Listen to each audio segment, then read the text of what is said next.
Most people know that pyramids were built as grand tombs for the pharaohs, designed to ensure they had a smooth journey to the afterlife. The Great Pyramid of Giza, for instance, was constructed for the pharaoh Khufu. But what most people don't know is that this whole pyramid building trend started right here, with the step pyramid of Djoser, about 4,700 years ago. This massive structure was built for Pharaoh Djoser, a ruler from Egypt's 3rd dynasty. It rises 7 layers high above the ground and stands about 200 feet tall. We think of it today as a phenomenal architectural project. But for ancient Egyptians, the step pyramid of Djoser turned out to be more like a massive experiment, a trial run, if you will, to perfect their building skills before they moved on to even more ambitious pyramids. Reaching new heights is super exciting, but the real mystery is what is going on below the ground. In this pyramid's underground labyrinth, there is a network of tunnels stretching about 3.5 miles long. And some researchers believe these tunnels might have been part of a sophisticated water system that could completely change what we think about pyramid construction. Let's talk about this massive complex located in Saqqara. Surrounding the pyramid, there's what's known as a dry moat, a continuous trench that is up to 164 feet wide and almost 2 miles long. It forms a sort of rectangular shape around the pyramid. This trench has an average depth of about 65 feet. Now, if you were to add up all the earth and rock they dug out to create this moat, it would be about 10 times the volume of the step pyramid itself. For the longest time, people just assumed this trench was nothing more than a huge quarry, a place where they dug up stone and clay to build the step pyramid. Makes sense, right? But when you take a closer look, it doesn't add up. The trench is too narrow and deep to be practical for mining, and its layout doesn't match anything we know about ancient Egyptian quarrying methods. Plus, some sections of the trench are actually covered with a rocky ceiling, which would have made it nearly impossible to use as a quarry. Another theory suggests that the dry moat had some kind of spiritual significance.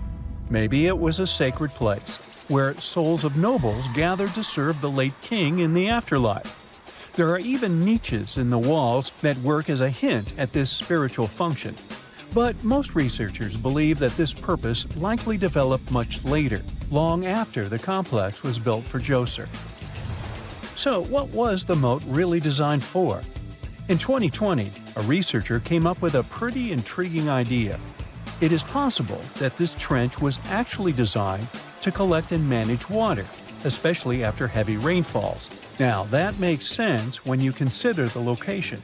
The moat sits in an area that could easily have been flooded by runoff water from nearby plains. This could also explain why the trench wasn't used for new graves until much later when the climate became drier and less prone to flooding. The story becomes even more intriguing, as this trench appears to be part of a larger, more complex hydraulic system within the Djoser complex.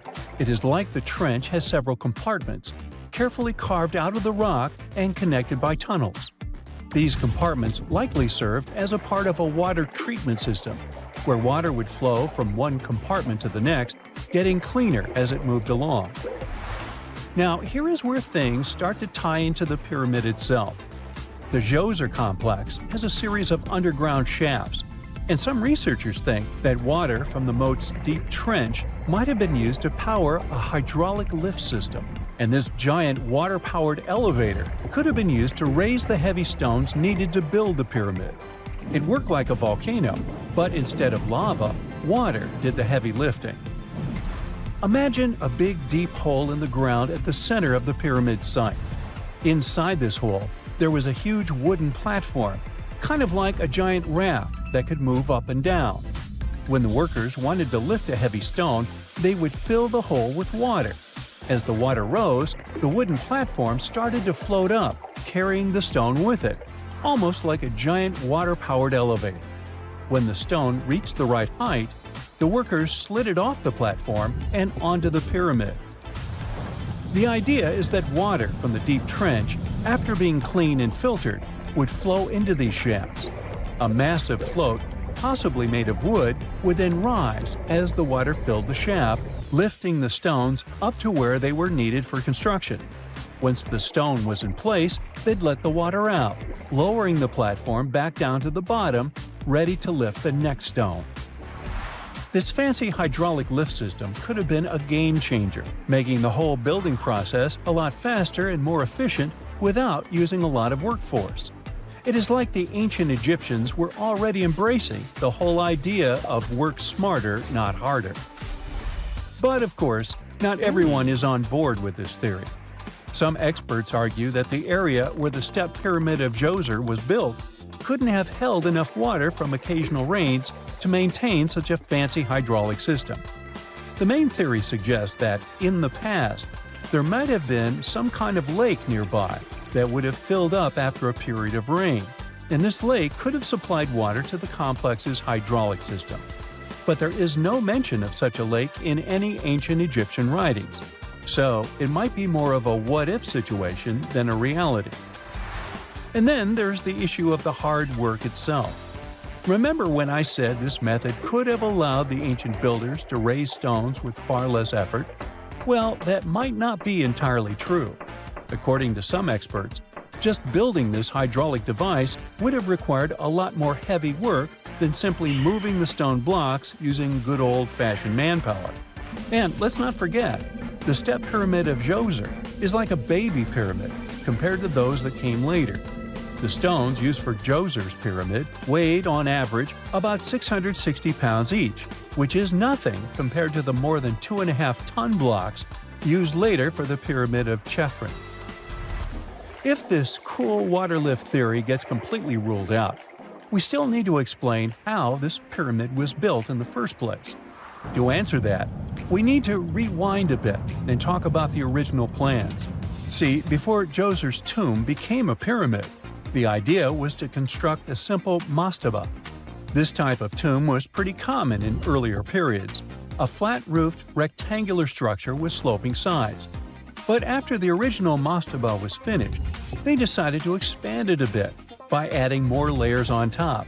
And then they added even more layers, until the construction reached 6 distinctive steps, each one smaller than the previous.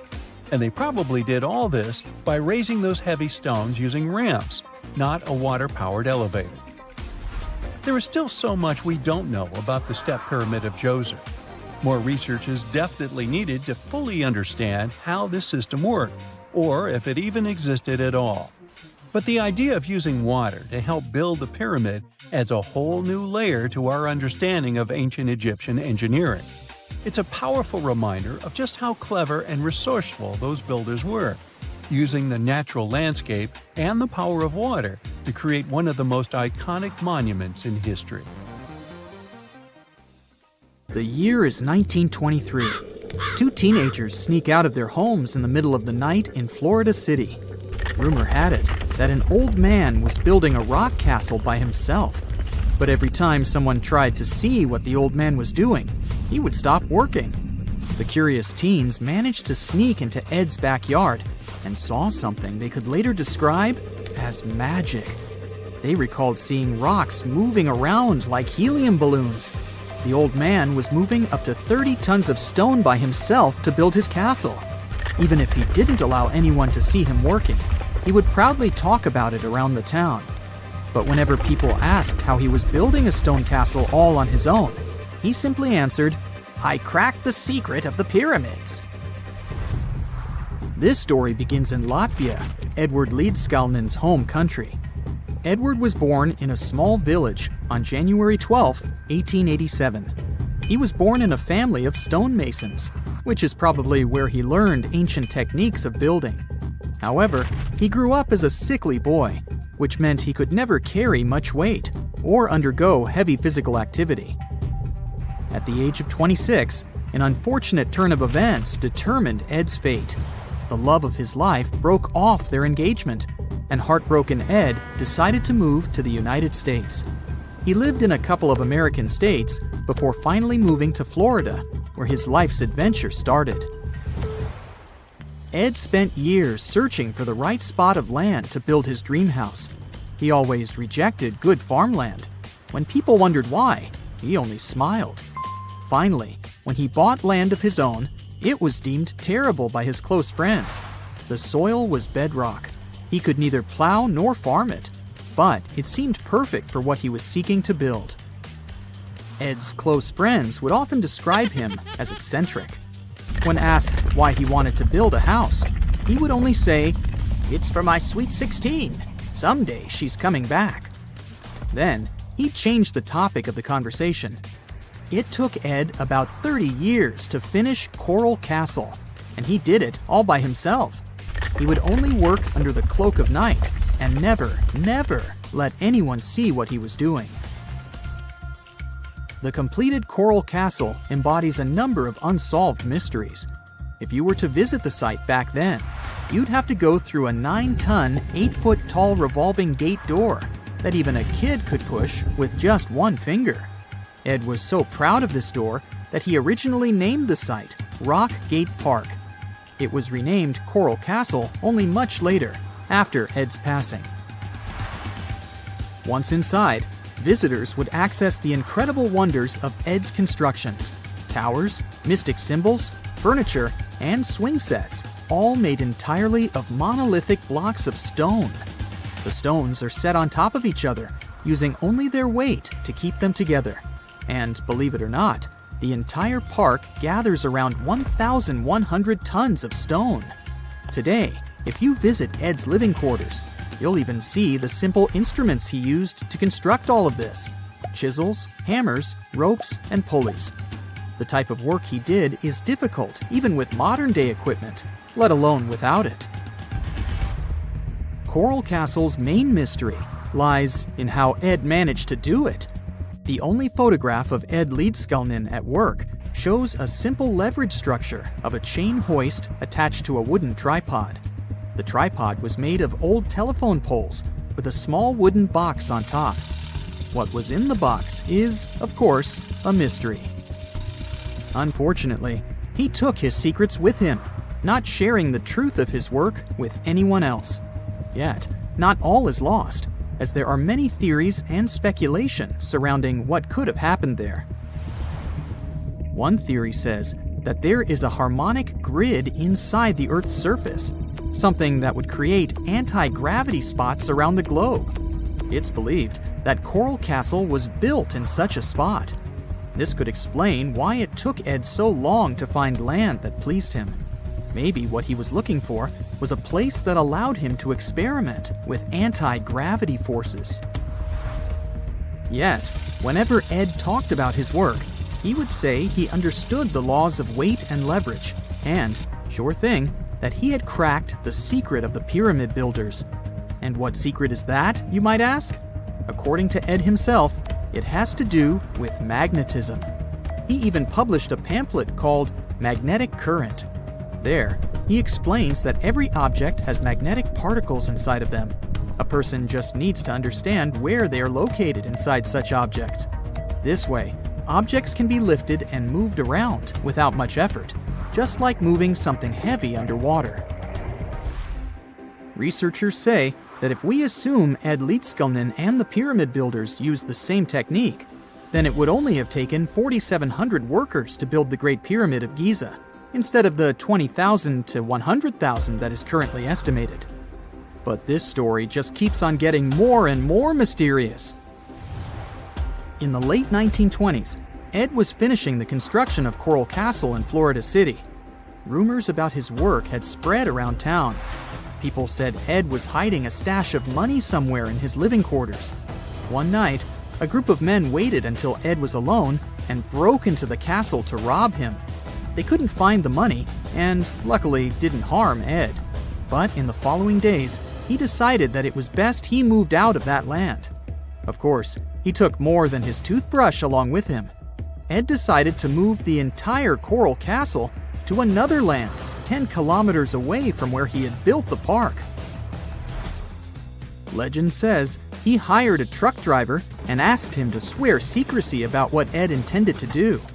He asked the driver to look away while Ed loaded the truck by himself, moving all of the rocks without any help. With the truck loaded, Ed and his castle moved to Homestead, Florida, where the park is located until this day. In 1986, a group of engineers from Florida University was called to try to fix the park's gate entrance, the 9-ton revolving door that Ed was so proud of. They arrived with plenty of modern-day equipment, including a 20-ton crane.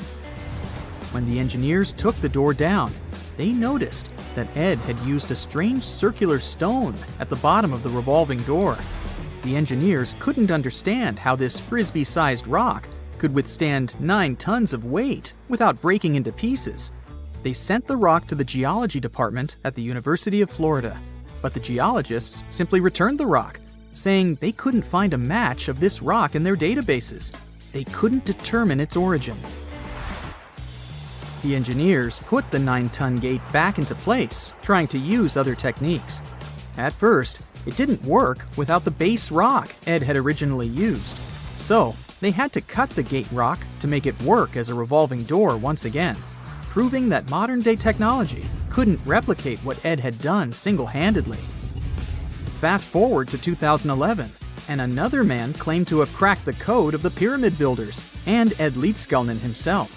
Wally Wallington, a retired construction worker from Lapeer County, Michigan, has managed to build using similar techniques to those used by Ed. Wallington is known for having built his personal Stonehenge in Michigan. He is said to have used simple machines, such as levers and counterweights, moving around multi-thousand-pound concrete blocks. Unlike Ed, Wallington has shared his techniques with the public. Multiple videos are showing the clever engineering he built from very simple materials. It sure is impressive. The man has moved his entire barn into another property just with the help of simple tools. However, there is no way to prove that these were the same techniques used to build Coral Castle. To this day, the secrets of Coral Castle haven't been unraveled. But hey, we can always keep trying to solve it. A gruesome discovery took place in Egypt some years ago. You want to hear about it? 16 human hands, carefully buried in 4 eerie pits. They didn't look too much like human hands at first, since they were abnormally large, but they were. Weirdly, there were only right hands. No left hands were in sight. It turned out that it points to the practice of an ancient dark ritual. Old Egyptian art and tales talked of a ceremony where warriors would present the right hand of their adversaries as proof of victory and ask for gold in return. Egyptians believed in the afterlife, so cutting off someone's hand meant you cut off their power eternally. Guaranteeing this type of defeat was interesting to the winning party. Here, the fight was between Egyptians versus Hyksos, who lived in what was once known as Canaan. Egypt has always been the center of some history-changing findings, and some time ago, this papyrus was found. If we stretched it open, it would be just a tad bigger than the height of a skyscraper. The world's tiniest skyscraper, which is located in Wichita Falls, Texas. When humans didn't write on their notes app, they wrote on this thing, made from the medulla of a papyrus plant. Around 2,000 years ago, ancient Egyptians wrote something reminiscent of a book where they describe most of their funerary traditions and their visions of the afterlife. It's considered one of the most important texts from ancient Egypt and is still sold in bookstores to this day. This ancient manuscript was unearthed from a chamber located just south of the Pyramid of Djoser, located in Saqqara. Oh yes, Djoser is the oldest pyramid in Egypt and not the Giza pyramids like most people think. So recently, the site of Saqqara buzzed with excited archaeologists who probably found one of Egypt's oldest complete mummies. They believe that this beautiful and well-preserved mummy was that of a wealthy man. He was discovered in a deep shaft, covered in layers of gold leaves. There are many symbols that show he was an important and wealthy man, like the band he wore on his head, the bracelet on his chest, and the fact that he was embalmed with a tunic, which was reserved for Egypt's finest. The most exciting part of the entire discovery was finding the resting place sealed with mortar, just as the ancient Egyptians had left it 4,300 years ago. Now this may sound weird, but back in 2008, archaeologists discovered a missing pyramid. Now it went missing because it deteriorated over the span of 4,000 years. Today, you can only see its base. It was a pretty important site back in ancient times. It is said that around the area of the pyramid, the ancients hosted a special type of ceremony where high priests would carry mummified remains of sacred bulls. Now, here's a fun fact. Ancient Egyptians believed that Apis bulls were earthly incarnations of the city deity of Memphis and was connected to rites of fertility. It wasn't just any Apis bull, though.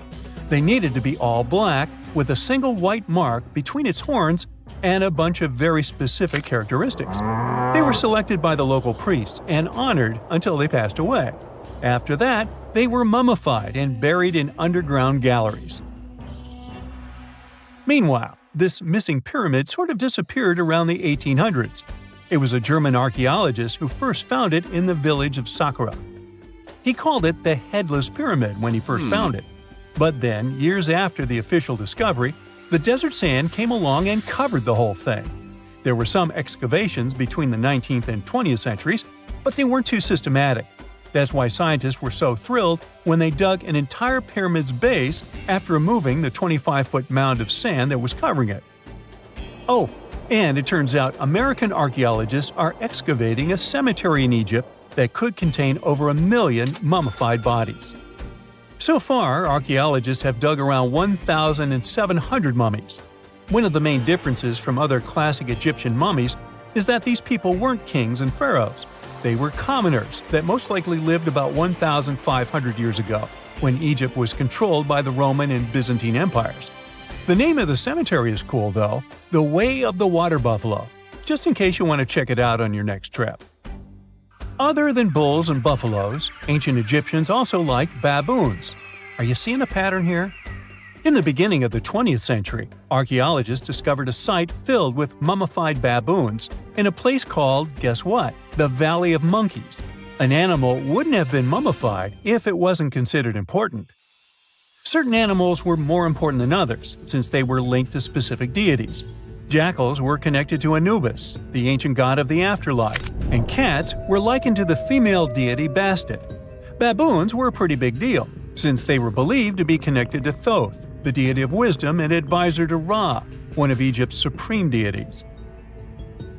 The archaeologists who studied these animals weren't too happy. They think these baboons were kept inside and were deprived of sunlight for most of their lives. They had extreme vitamin D deficiencies and they were poorly fed. Maybe Thoth got angry with these baboon keepers. Just a guess. Since there's never a boring day for archaeologists in Egypt, they also found human mummies with golden tongues. Since Egyptians were all about the afterlife, they believed that golden tongues might help a person speak once they pass to the other side. I mean, it's a long shot, but hey, why not? Some of these mummies were placed in wooden coffins with goods, such as necklaces, pottery, golden artifacts in the shape of lotus flowers and scarab beetles, and iPhones. Just kidding. A new temple was also unearthed recently in Egypt. Scientists believe it was dedicated to honor Zeus Cassius. That deity would be a cross between Zeus, the almighty Greek deity of the sky, and Mount Cassius. While digging around the Sinai Peninsula in Egypt, archaeologists spotted 2 pink granite columns poking out of the ground, and bingo. They believe these columns represented the temple's front gate and collapsed during an earthquake many years ago. And speaking of deities, there weren't only super serious deities. Recently, scientists unearthed a golden ring in a city south of Cairo. No, Frodo, it's not magical. It was a normal gold ring, but it had the depiction of the deity of fun, officially named Bes. This deity is often described in sacred texts as a happy chubby dwarf. Today, many tattoos we get are sorta deprived of any sense and are made of aesthetic purposes only. In ancient Egypt, though, women would get tattoos as a token of protection for childbirth. That's what scientists think, at least. Around the Nile region, scientists found some mummies that had well-preserved tattoos, which is a rarity since the skin deteriorates so easily. 2 of these women tattooed their lower backs, and the drawings were simple. They were mostly pictures, including that same chubby dwarf we just talked about, Bes. He also had a side hustle as the protector of women during childbirth. Now, would you believe me if I told you ancient Egyptians invented robots? No? Well, that's because that's not entirely true. Sure, they were astronomers, mathematicians, and engineers, and somehow they also squeezed an eccentric invention into that package – an automated deity some scientists called Hathor. This wooden statue had been in the Metropolitan Museum of Art for years before someone noticed its secret. With the help of an X-ray machine, specialists discovered a mechanical operating system inside it. The pulley-like axis goes from the statue's shoulder to her left leg. When the system rotates, the statue raises and lowers her hand. Hey, pick me! Pick me! I got my hand up! You plan to spend your summer vacation in Africa. The final destination is the Sahara Desert. It's located in northern Africa, stretching from the Atlantic Ocean to the Red Sea. You're excited to ride camels and learn about the region's rich cultures. You hop on an extensively long flight, and finally, you are here. You find yourself in the world's biggest hot desert. Can you believe it's 3 million square miles? You're ready for your first adventure after drinking liters of ice-cold water. The guide gives you a choice. You can spend 2 weeks visiting a collection of oases, or you can help them solve an ongoing local mystery. Deep into the desert, near this Algerian town, lies a mystery begging to be solved. A collection of huge, spotted circles in the sand. There are dozens of them, stretching for miles in a straight line. The circles were first identified via Google Earth images several years ago. People have debated them for years, but no one seems to know the answer. The strange thing is that they are so many miles away from any towns, roads, or human activity. The quickest way to discover the truth behind the circles is asking questions. You grab your notebook and set out to talk to locals. Everyone is helpful in this scenario – geographers, anthropologists, elders, and historians. The first person you talk to is a map expert. You need to understand if those circles were authentic or a satellite glitch. You end up interviewing the people who take Google Earth satellite pictures. The circles are really there. They appear in multiple pictures from many years. Then, let's understand why they are there in the first place. After 2 days of interviews, you have your first lead. The circles could be the result of oil activity. Experts explained why this would make sense. Algeria is a rich area for natural resources, so this would be a sensible guess. Usually, to find out if there is anything worth extracting, companies would undertake seismic surveys. Seismic surveys are a way of analyzing the Earth's surface by sending shock waves into the ground. Depending on how these waves bounce back, you'll know what is located there. A special vehicle could have marked the soil that way. So, did we unravel the mystery? Not quite so. As you know, the Sahara Desert is one of the driest areas on the planet. The average high temperatures in summer are over 104 degrees Fahrenheit. To survive there, people need to find ways of accessing water. So, these circles could be a kind of ruin or leftovers from ancient water wells. Again, I'd say this is a sensible guess. Ready for some fact-checking? Some anthropologists agree that these circles could be ancient fogueras. Foguera is the name of a 2,500-year-old style of irrigation system, usually found in northern Africa. It is also known as a qanat in other places in northern Africa. Locals would dig a deep well at an elevated point, deep enough to tap into underground water. They would then dig parallel shafts at regular distances. Then they would dig an underground channel that connected the city to the well. Solely with the help of gravity, water would run from the well to the city. This traditional technology provided water for crops, livestock, and humans. Now, let's say these wells made human-made oases possible. Even the closest municipality name was an indication that this could be true. The name Fogueret Essaouira is actually named after Fogueres, these ancient wells. Now, this lead was proving to be very accurate. You decide to travel over there to see for yourself. You take a local bus, sit back, and enjoy the ride.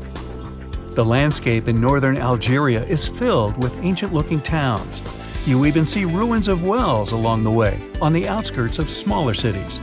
Opening Google satellite images, you can see the qanat's markings on the ground, a series of holes running down several miles. But as soon as you arrive, you find out you were wrong. Dale Lightfoot, one of the world's leading experts on qanats, said that the circles were definitely not qanats. Even the satellite images confirm this difference. Uh-oh, we were so close. Apparently, qanats or phagras would not run down a straight line. They wouldn't be shaped like circles. Another clue that this wasn't the case was that there were no towns at the end.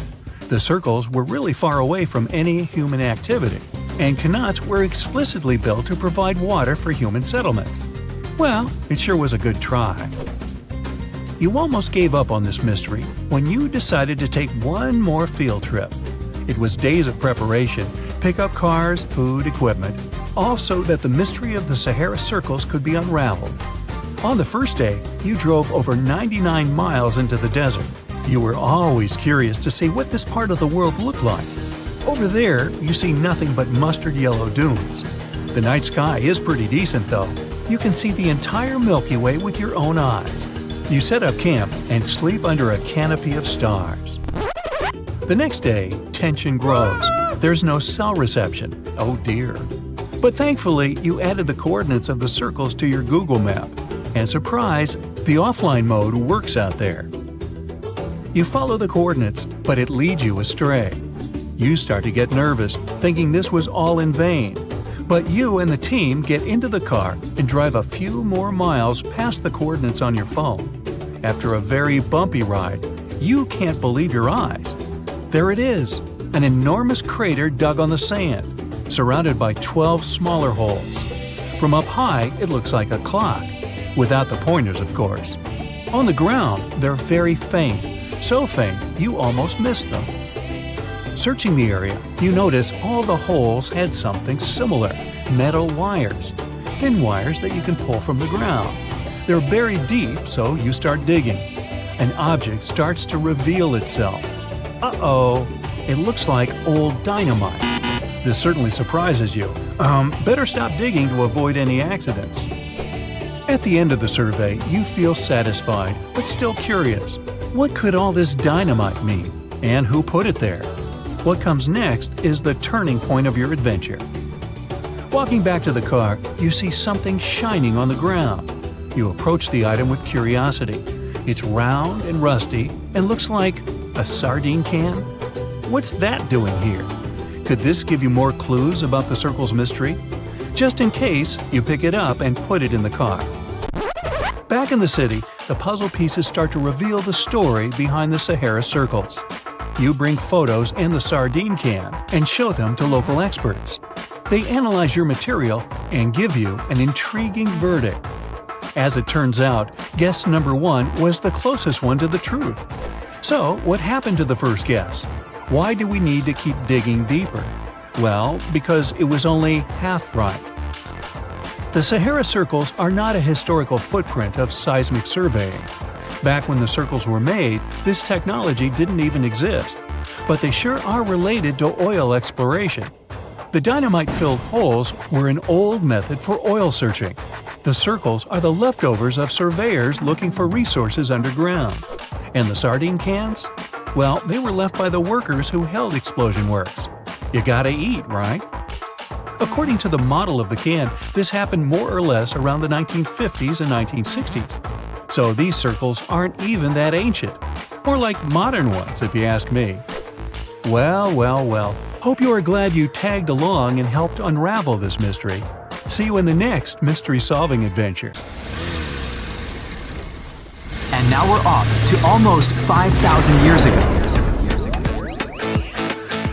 Let me take you to ancient Egypt, where back in 2550 BC, guess what?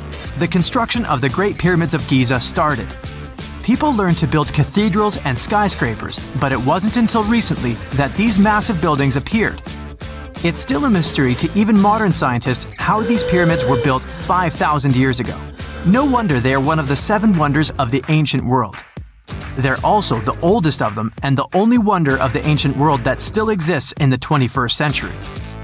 It must have taken a lot of cooperation to build a thing that massive, even for today's metrics. But the Giza pyramids weren't the first pyramids ever. The first one, called the Step Pyramid, was built around 80 years before the first pyramid of Giza, in 2630 BC, for King Djoser. It wasn't meant to be extraordinary, but ended up being quite impressive. It was a pyramid of 6 stepped layers of stone. It was 204 feet high, which is as tall as a 19-story building. And it was the tallest building that existed at that time. It wasn't just a pyramid though, it was surrounded by a whole complex of buildings, including even courtyards. In ancient Egypt, people believed in the afterlife, so everyone, especially kings, wanted to make sure they had everything they needed to get ready for it. Here's why the pyramid complex was perfectly supplied with a lot of objects people used every day. The complex included a pyramid and a kind of a palace. Those buildings had many things the king loved and might need one day, like furniture, food, and gold vessels. After Djoser, building pyramids became common practice, but many pyramids weren't finished. It would usually take about 20 years to build one, but many rulers reigned way less than that. Overall, there are more than 100 pyramids. The most famous pyramids are the Great Pyramids of Giza. The first one and the biggest one was built for Pharaoh Khufu, around 2550 BC. Initially, it was 481 feet tall, which is as tall as a 40-story building. The second pyramid was built for Khufu's son, Pharaoh Khafre, around 2520 BC. It's just a bit shorter, usually standing at 471 feet high, a 39-story building. This is the pyramid with the famous statue of the Sphinx. Sphinxes have a lion's body and a human head. They were built to guard important areas. This one has the head of Pharaoh Khafre and is guarding his pyramid, facing the sunrise. The Sphinx is most well known and is one of the world's biggest and oldest statues. Originally, it had red color and did have a nose. It's still possible to see the trace of red pigment by its ears. But no one knows exactly when the nose disappeared. For some time, the Sphinx was sort of hidden underground, being covered with sand up to its shoulders. Luckily, in the early 1800s, an adventurer with a team of 160 people dug it out. The third pyramid of Giza is the smallest one, being more than twice shorter.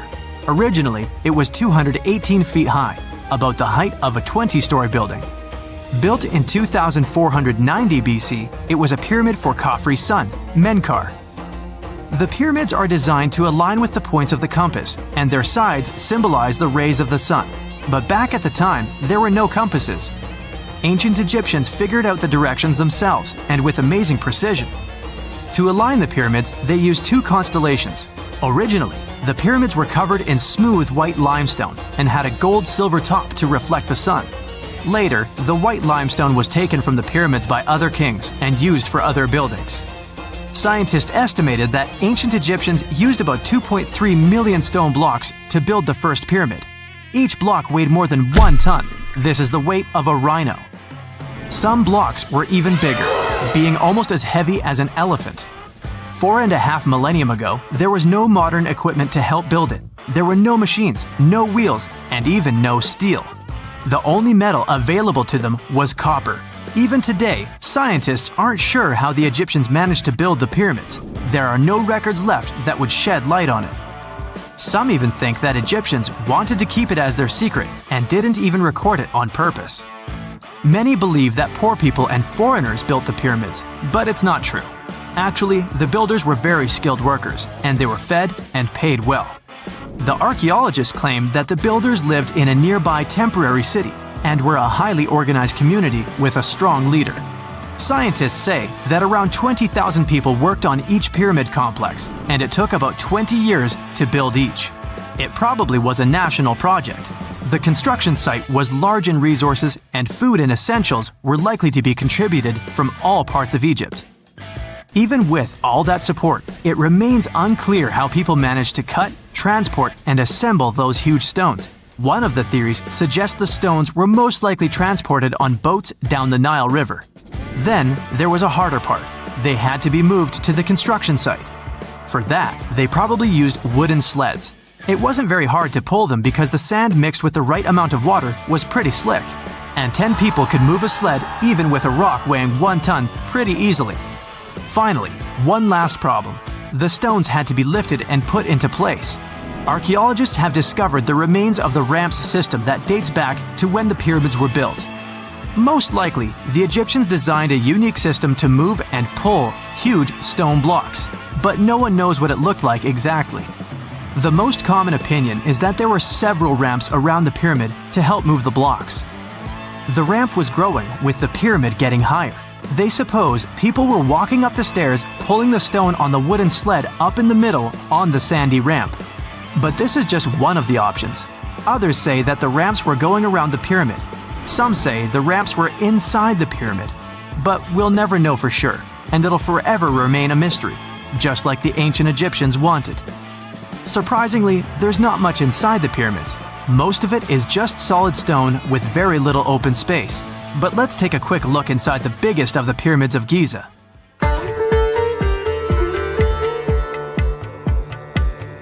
From the entrance, there are two stairs, one going down and the other one going up. The descending one takes you to a chamber located underground. That's where the pharaohs are, but not in this pyramid because Khufu wanted to stay higher. The underground room is partly unfinished. The room with Khufu's sarcophagus is called the King's Chamber. It's upstairs and then through the tall and long Grand Gallery. Below the King's Chamber, there's a room called the Queen's Chamber. There are no queens though, and no one is sure why the room is called this. Unfortunately, none of these have any hieroglyphs on the wall. They're just bare. If you want to see them, you should go to the other rooms that are decorated. Those pieces of art are depictions of ancient Egypt's culture and daily life. The texts allow researchers to study their language and grammar. Sadly, the treasures that once were here in the pyramid are long stolen. From that room, there are several tunnels for an unknown purpose. There are many tunnels and passages inside the pyramids. There are many chambers and shafts and secret ways. Scientists have been sending little robots with cameras there for some decades already. And the robots did discover another chamber a bit upstairs with hieroglyphs on the walls. But even today, much of the pyramids is still unknown, and there's no so-called building plan of the pyramids. Egyptians did create a mystery no one can crack for 4,500 years already. Scientists recently started to X-ray the pyramid to learn what's inside it without entering it and its narrow, mysterious tunnels. It's 1898, and you're taking part in excavations in Saqqara. This place, not far away from Cairo, is full of ancient tombs and pyramids. You're in your Indiana Jones mood and hope to find something really phenomenal to become famous. Gold, manuscripts, treasure maps, mummies of famous pharaohs. Wait, a wooden bird? You're really disappointed as it looks like a regular toy. An old one, but still. Little do you know that years later, someone would propose that your bird was actually an ancient monoplane. So the artifact, nicknamed the saqqara bird, is made of a sycamore tree. The birdie has a wingspan of just 7 inches and weighs around 40 grams. A perfect original souvenir from Egypt, I would say. It's over 2,000 years old and looks pretty plain, without any carvings of feathers or other intricate ornaments. It has a beak and eyes though, which makes our find look like a hawk, the emblem of the deity Horus. Its tail is rather unusual as it's squared, looks weirdly upright, and it seems like the sunken part of it was the place for a now missing piece. Humans love solving a good mystery, so there have been several attempts to explain the use of the birdie. First, quite simply, is that it was a ceremonial object. The second idea is that it was a toy for a child from some well-off family. It could have been some sort of boomerang, which was a popular concept in ancient Egypt. Then there was a theory that the bird had been used as a weather vane. But this one has been debunked as the figure doesn't have any holes or markings, except for the one made at the museum in Cairo to fix the exhibit on a stick. So there was no way to hang it in the past. Almost a century after the bird was found, Egyptologist Dr. Khalil Masiha proposed a new theory that it could have been a model of a monoplane. He believed the bird was missing a horizontal tailplane. Otherwise, it had its wings set at a right angle, similar to that of modern planes. It could have worked to generate the aerodynamic lift necessary for flights. Dr. Masiha also claimed that it was common at that time to place miniature models of technological inventions in tombs. So, did the ancient Egyptians really invent the plane in 200 BCE? That would make the Wright brothers, who are considered the inventors of aviation, really upset. They made one of their first flights only in 1903. There's just one way to know for sure, and that is to test the model. But you know, the ancient museum in Cairo would unlikely let one of their cherished exhibits fly around like a toy. That's why glider designer Martin Gregory built a similar model, this time of balsa wood, and concluded that even with the missing tailplane, the plane wasn't much of a flyer. Case solved? Not really. This didn't sound convincing enough to the History Channel, so they invited an aerodynamics expert to build another replica of the bird. He tested it in weather conditions similar to those in Egypt and was impressed with the little plane's abilities. So, if they did invent the prototype of a plane back in the times of Pharaohs, it would be a good example of an oopart. That's an out-of-place artifact, an object that's way ahead of its time in terms of technology or history. And the saqqara bird isn't the only example of such a revolutionary concept. In 1901, a group of divers retrieved the Antikythera mechanism from an underwater shipwreck near the Greek island of Antikythera. It's been dubbed the world's first analog computer, and it's currently dated around 100 BCE.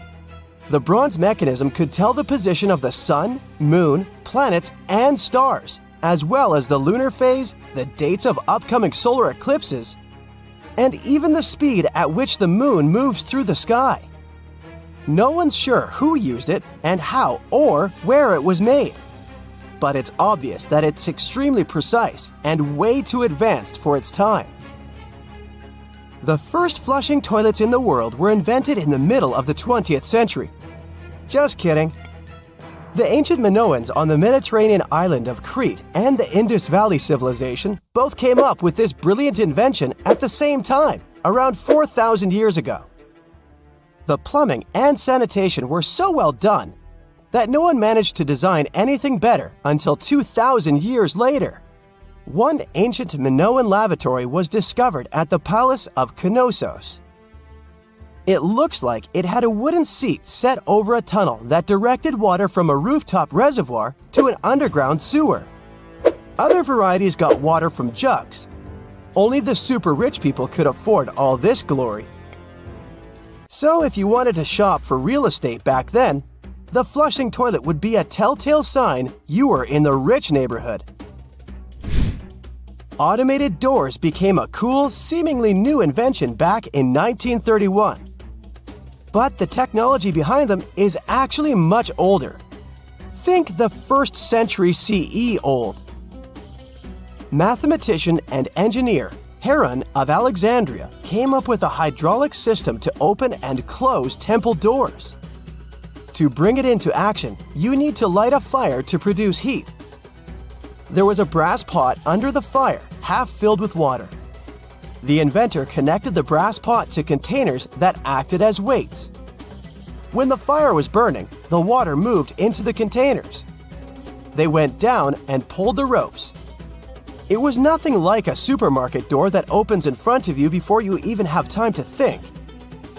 Heron's door took hours to open, and there was no way to stop the process. That's why they only opened the doors once a day before people entered the temple, to add some mysticism at the temple during ceremonies. Spooky. Looks like the first ever battery was invented in Baghdad around 2,000 years ago.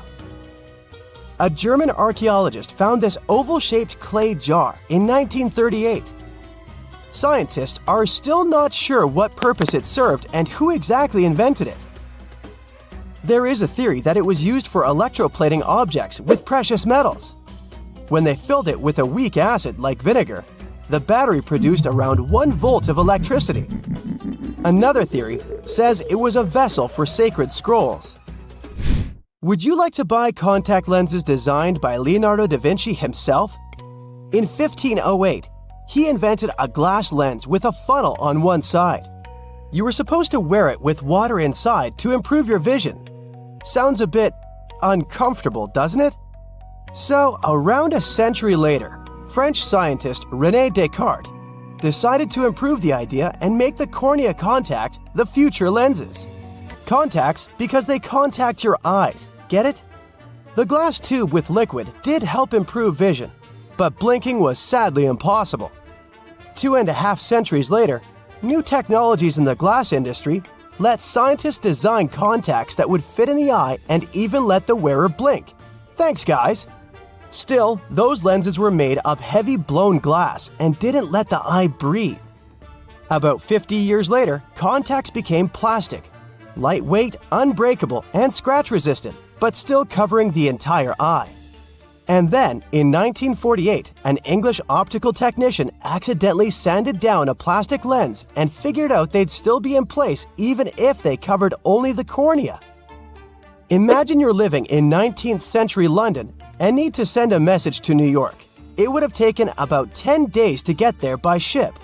So when delivery time went from days to hours in 1858, it was a true sensation. The first message was sent by Queen Victoria herself. It was all made possible thanks to the transatlantic telegraph cable, running under the ocean. Sadly, the new cool invention only lasted a few weeks. It took years to bring it back to life. You find yourself in Africa, land of unique wildlife, home to a great variety of cultures and languages, and, first and foremost, host to the world's largest hot desert, the Sahara. It's daytime, and you are thirsty for some water and shade. You've been walking for days, trying to find one of those precious-looking oases. You feel you're near, but the horizon just keeps stretching and stretching. Your mind is tired, and your body is feeling all the heat. It's like you've eaten a full plate of hot pepper and then some more, judging by how much you're sweating. And when I say hot, think 100 degrees Fahrenheit hot, on average. No wonder this is happening. After all, you find yourself in the world's biggest hot desert.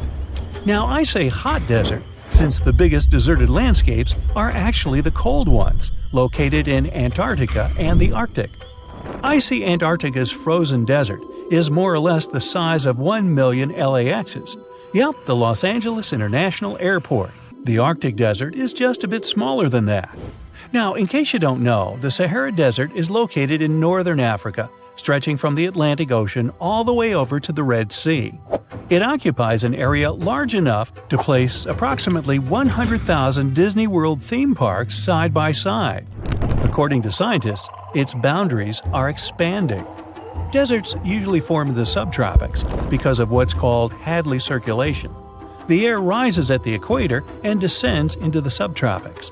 This circulation of air has a drying effect, which helps the formation of desert landscapes. Since the 1920s, the Sahara is considered to have expanded by over 10%. How is this happening?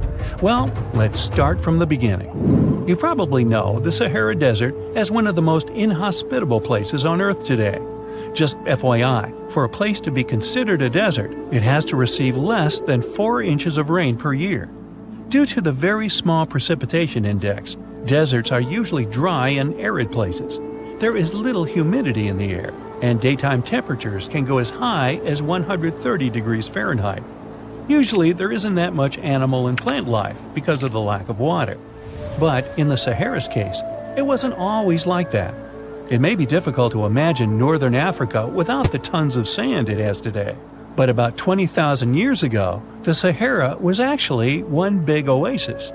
Recent discoveries show clear evidence of what the scientists now call the Green Sahara. In the mid-1800s, a German explorer crossing the Sahara encountered some paintings and engravings that nomad artists had left behind. What he saw in those paintings looked nothing like his actual surroundings. Instead of an arid landscape with only camels and desert vegetation, the rock paintings depicted jungle animals like giraffes and hippos. There were even images of livestock and grazing animals such as cattle and sheep, something that seems impossible for modern-day Sahara. Artists usually draw what they see around them, so this finding really intrigued the German explorer. The drawings were so detailed that the artists must have had close contact with those animals. You can find this rock art spread out in the northern part of the African continent, from western Sahara to Saudi Arabia. Geologists soon took a keen interest in this and found the first clues to what this could mean. They have been able to confirm that, in fact, northern Africa was once much wetter. They found evidence from nearby deep-sea sediment off the coast of Mauritania.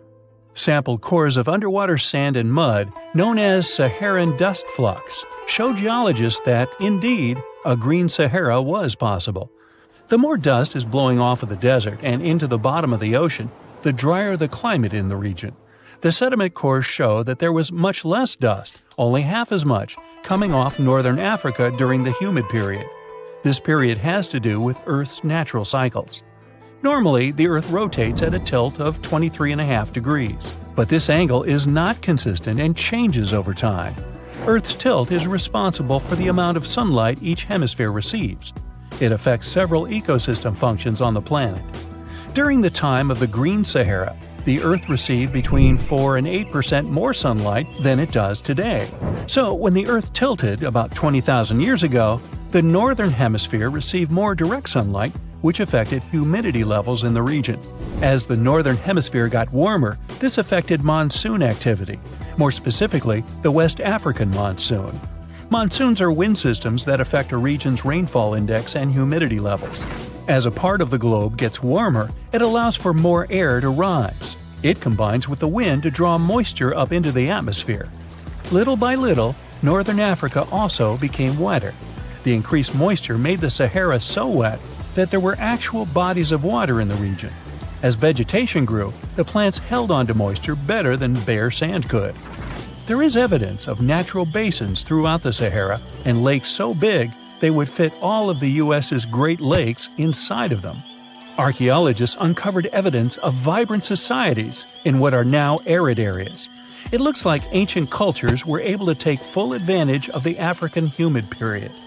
According to researchers, the human population peaked across the Sahara about 9,000 years ago. There are traces of fireplaces, hunting tools, fishhooks, and even mounds of fish bones. Records show that there have been over 230 green periods over the span of 8 million years. Solar radiation is always changing due to natural orbital cycles. That's why Earth will most certainly see another green Sahara moment. It might be thousands of years from now, but it will happen. The same way the Sahara turns green, it turns yellow again. Let's put it like that. All it takes is a significant axial tilt and a few years of readjusting. However, another phenomenon is calling the attention of scientists now. Recent studies by the National Science Foundation from the University of Maryland show the Sahara has expanded 10% over the past 90 years. This phenomenon is called desertification, which literally means fertile land turning into desert land. The Sahara Desert is now advancing into the semi-arid region of Sahel. In 1950, this region was home to 31 million people. Today, its population is over 100 million people. This rapid population growth has largely contributed to the Sahara's expansion. Farmers that were once nomads began settling down. Land usage grew more intense, aiding in weakening the soil. The demand for food has caused an overcropping of the land, so even more of it is turning into the desert now. The study also shows that natural climate cycles can affect rainfall in the Sahara and the Sahel. Scientists affirm that all deserts fluctuate, not only the Sahara. A desert's boundary may expand in the dry winter and contract during the wetter summer. South of the Sahara lies the Chad Basin. It is a natural body of water that now serves as an indicator of the Sahara's expansion. The Chad Basin is located in the region where the Sahara is advancing southward. An atmospheric and ocean expert from the University of Maryland explains that rainfall has reduced greatly in the entire region. Due to reduced rainfalls, there is less water across the entire basin, and even Chad Lake is drying out. Just like the Sahara, the Atacama Desert in Chile, deemed the world's driest, is also expanding. It is located north of the city of Santiago, and its southern border is expanding toward the Chilean capital. Because the climate is getting drier and drier here, the city of Santiago risks turning into an arid or semi-arid region itself. The once fertile valleys of local rivers that lived on agriculture and livestock for many generations are losing their revenues as Chilean land is turning into a desert. Since 2010, Santiago has received only a third of its annual rainfall. Outside of the city, farmers are digging holes in search of blue gold, or simply put, water. The situation here is very similar to that of Sahel. So tell me this, were you as surprised as I was to find out what has been happening in the Sahara region? Feel free to share in the comments below. Imagine working 7 days a week on a large-scale construction site.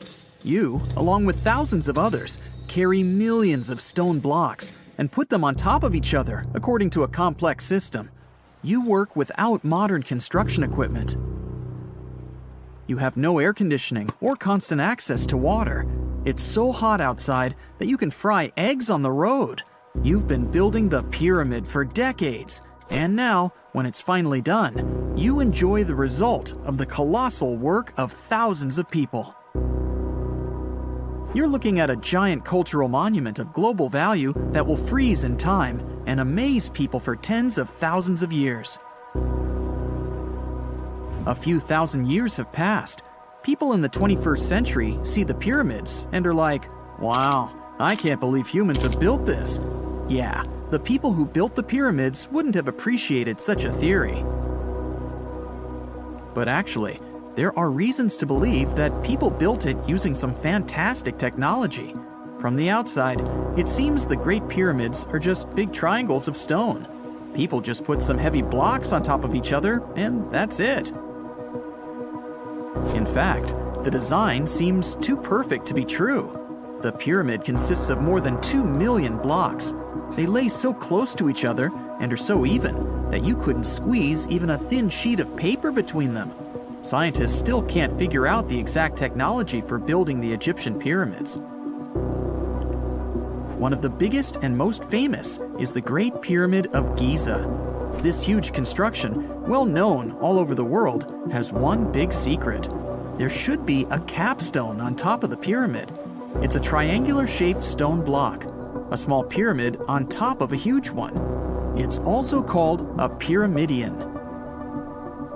The builders of ancient Egypt made it out of granite and limestone and covered it with gold. No records or old drawings prove that there was a pyramidion at the top of the Great Pyramid of Giza.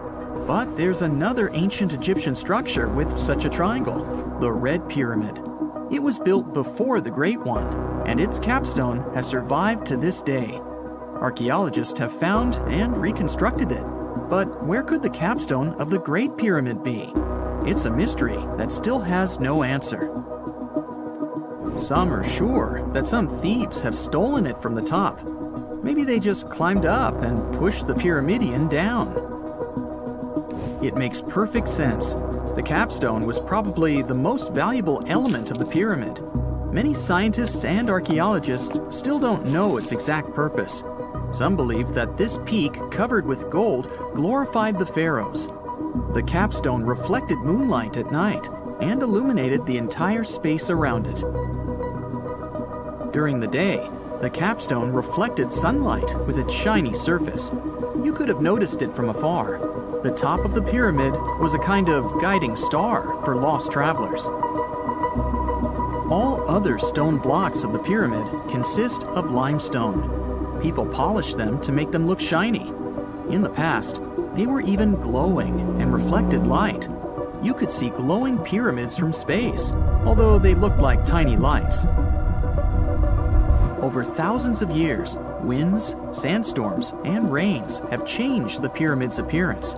If people had taken care of them all this time, they would have looked like something out of science fiction movies, or the pyramids from Las Vegas. But unfortunately, we will never see their original appearance. Some archaeologists and scientists believe that the capstone could absorb the sun's energy and distribute it evenly throughout the pyramid. No one knows precisely why the Egyptians needed this technology. There's a theory the pyramids are ancient energy systems. The pharaohs applied this energy to use some unique technologies that were more advanced than all the achievements of the 21st century. And the triangular shape of the pyramids was ideal for boosting this electromagnetic energy. In theory, solar radiation, or electromagnetic forces, accumulated at the top of the pyramid, filled the inner rooms, and then went down the walls to the base. Any surface distortion could prevent the flow from spreading, so they had to create a perfectly smooth surface. That's why they installed the blocks so that nobody could squeeze a needle or razor blade between them. Many people believe in this theory because they built the pyramids from limestone. This material can hold energy inside itself. In the inner part, they created granite deposits to cause air ionization, that is, to create an electric charge. They also dug channels under the pyramid for water to transmit electricity. And at the top, they put a gold capstone, the best conductor of electricity. So, this is how you get a great power generator. Different cultures used similar technologies to create electricity all over the world. But these are all theories. If it had been working, humanity would have used these technologies today. There are mentions of the metal industry, chemistry, engineering, physics, mathematics, and astronomy in some ancient records. Most scientists don't believe in all these things. We know the detailed stages of the technology's development in different cultures.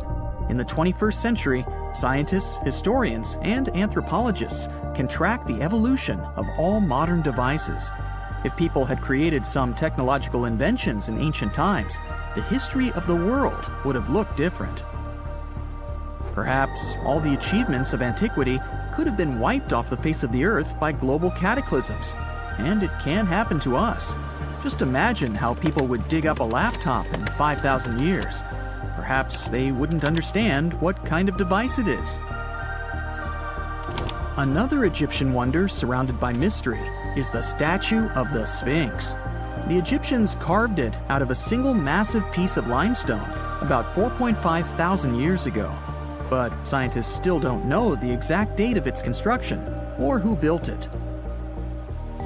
People painted the Sphinx in different colors, so it looked much brighter and more vivid in the distant past. It was shining just like the Great Pyramids. Anyway, time hasn't only changed its appearance, but its name too. Initially, the Egyptians called it Horemheb. The Greeks renamed it the Sphinx about a few hundred years after it had been built. The Sphinx emphasized the greatness of the rulers of Egypt.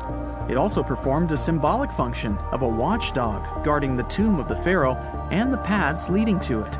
This version sounds realistic, since archaeologists have discovered many secret entrances at the foot of the Sphinx. Perhaps these rooms and intricate tunnels lead to underground halls with treasures. And treasures don't always mean gold and jewelry. According to legends and theories, the Sphinx guards the Hall of Records, the storage of all humankind's knowledge. The information about the ancient mythical state of Atlantis could be there. You can find many detailed maps of the internal dungeons of the Sphinx on the internet. They show structures 12 stories deep under the statue. It looks like a small city filled with gold, scrolls of knowledge, and various ancient artifacts. But don't believe all these maps. These are just theories. Several thousand years have passed, but people have very little information about it. Archaeologists know that there are still many strange and exciting things about the Sphinx that are still undiscovered. Some locals are afraid to research because they believe they can awaken something terrible from the underground depths. Therefore, it's mostly scientists from other countries who conduct the excavations. In 1998, scientists discovered strange tunnels leading to empty rooms under the Sphinx. They realized that some people tried to get there through tunnels in the past, and maybe those people took all the treasures that were there. One of the legends says that some powerful artifact lays beneath the Sphinx.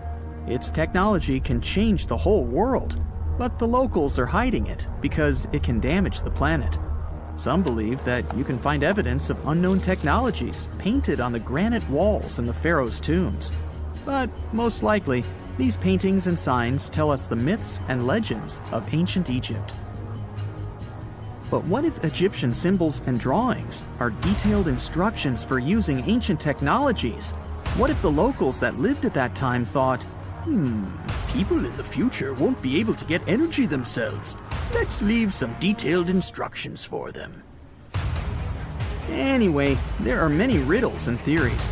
In reality, the search for answers is a dangerous undertaking, since it's not easy to get into the underground halls. Excavations can ruin the structure of the entire Sphinx. Any person inside the tunnels may get lost and never be able to find their way back. Besides, it costs a lot of money. Now, what would be awesome is if people could invent some device that could scan underground areas and show their detailed models.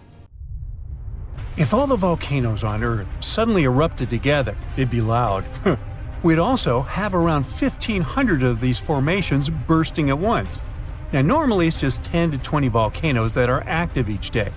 But what would the world look like if they all blew their tops simultaneously? Geologists think it wouldn't be pretty. Even if only the land volcanoes erupted together, it would set off a chain reaction way worse than anything we've ever seen before. The two big problems would be ash and volcanic gases. While the explosions in lava would be damaging for people nearby, the real danger lies in what happens next. A thick layer of ash would cover the planet, blocking out sunlight completely. No sunlight means no photosynthesis, which means crops would fade away and temperatures would drop considerably. And all this ash cloud could remain in our atmosphere for up to 10 years. Now, ash aside, there's also acid rain to worry about. Volcanic gases like hydrochloric acid and sulfur dioxide would mix with the atmosphere and fall back down as acid rain. This type of weather would harm the groundwater and ocean surfaces. Even if humans would find a way to survive up to this point, we'd have no corals and no other sea creatures around. Scientists have seen similar events in Earth's history at a smaller scale. Big volcanic eruptions have been linked to mass extinctions. When Mount Pinatubo erupted in 1991, it cooled parts of the world for 2 years. But the extra carbon dioxide from these eruptions could also heat the planet, the same way we turn our stoves to broil for that extra crispy layer on our casserole. Geologists also mentioned that there's evidence in our atmosphere that stuff like this may have happened in the distant past. During the Cretaceous period, carbon dioxide levels were way higher than today, which made it difficult for marine life to thrive. Who would survive all this? Probably just some extremophiles, these organisms that survive in harsh conditions like hot springs or deep undersea vents. As for humans, we could all lay low in underground bunkers until things clear up, or build multiple space stations that could fit us all. Yeah, right. The chances of all volcanoes erupting at once, though, are very slim. Whew! That's because there isn't one giant source supplying all the volcanoes on Earth. Each one of these openings has its own deposit of magma, except for a few cases where they indeed share the supply. For example, in 1912, Nova Rupta in Alaska erupted alongside another volcano sharing magma. Scientists have also found evidence of magma hiding under volcanic areas, like under the Taupo volcanic zone in New Zealand. This magma can spread out horizontally for long distances, but is still just a local feature. Even if we consider all the magma under Taupo as one system, it's not connected to other volcanic areas like Indonesia or the Philippines. Because the great majority are isolated, volcanoes can't sync up to erupt at once. The magma comes from different processes like mantle decompression or adding water to the mantle through subduction. There's no way to make all these different volcanoes erupt together because of how tectonics work. Now, that doesn't mean we won't see interesting volcano activity in the future. Take an underwater area near British Columbia, where recently about 200 small earthquakes per hour have been noted. Deep beneath the Pacific Ocean floor, off the coast of Vancouver Island, magma is set to erupt, heating the water so much that it'll bubble like soda. However, this event will likely go unnoticed by anyone other than scientists. The anticipated eruption will most likely happen around 3 miles below the ocean surface. Scientists explain that the earthquakes range from negative to 4.1 magnitude, meaning only those nearby would feel any tremors. This unusual activity gives us a rare opportunity to study how the Earth's crust forms. The magma beneath the ocean floor is estimated to be almost 1,500 degrees Fahrenheit, but will cool rapidly upon eruption and contact with water. This runny rock will solidify upon contact with the seafloor, turning black quickly. This event will be useful for biologists too, who will have the opportunity to study the marine animal's response to any changes, like run! Antarctica, often seen as a vast icy continent, also holds a volcanic surprise beneath its frozen surface. Researchers have identified over 130 under the western ice sheet alone, making it the largest volcanic region on Earth. Most of these volcanoes, about 90, were only recently discovered in 2017. But could any of these Antarctic volcanoes actually erupt? Well, it depends on which volcano we're talking about. While these formations are relatively young in geologic terms, it's hard for scientists to tell if they're still active or not.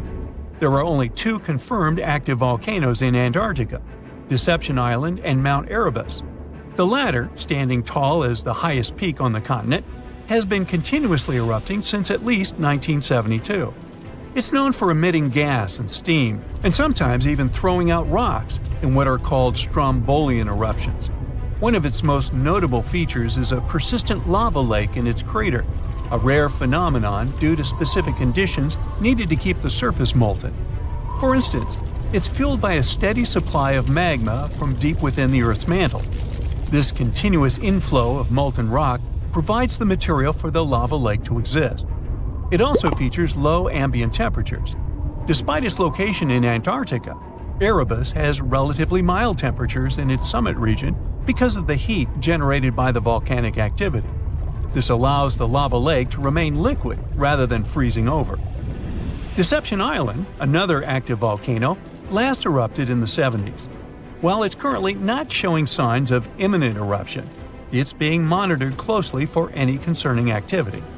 Apart from these 2 being confirmed to be active, Antarctica is dotted with fumaroles, openings in the Earth's crust that release gases and vapors. Sometimes these fumaroles can create icy towers reaching heights of 10 feet. What we should focus on is maybe supervolcanoes. They're this type that has the potential to produce the most massive and destructive eruptions. Unlike the typical one, which has a single vent, supervolcanoes have a vast magma chamber beneath the surface, spanning tens or even hundreds of miles in diameter.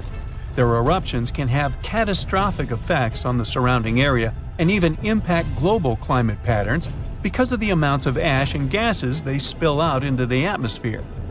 One famous supervolcano is the Yellowstone one, which some say is gearing up for another eruption. It has the capacity to unleash a colossal eruption, spewing over 240 cubic miles of material. As much as we'd like to predict its behavior, volcanoes don't stick to a calendar. On the contrary, eruptions simply happen when there's enough magma beneath the surface. There also needs to be enough pressure for the magma to travel upwards. As far as we can measure, these conditions are not currently met at Yellowstone. Sure, many volcanoes operate on a cyclical pattern, but that doesn't mean Yellowstone is overdue. In fact, Yellowstone has had just 3 major eruptions over the past 2.1 million years. Also, the term supervolcano refers to the formation's size, not necessarily how fussy it is. Yellowstone's monitoring is extensive, tracking seismicity, ground deformation, thermal emissions, gas, water chemistry, and surface changes. Signs of an eruption would include thousands of earthquakes over a short period. We'd also see deformation on the ground and weird gas emissions ahead of time. Stable, as it might look like for now, the consequences of it having a major eruption could look ugly. Ash dispersion could blanket a 500-mile radius, potentially disrupting Midwest agriculture and clogging waterways. Ash and gas emissions into the stratosphere could induce global climatic effects, making our planet colder for several years. And yes, we've seen some research that it shows there's more liquid molten rock under the Yellowstone volcano than scientists believe. But that doesn't translate to imminent danger. You hear the word Paris, and a picture of the Eiffel Tower comes straight into your mind, or croissants. Or maybe you imagine going on a romantic stroll in the city of love, or croissants.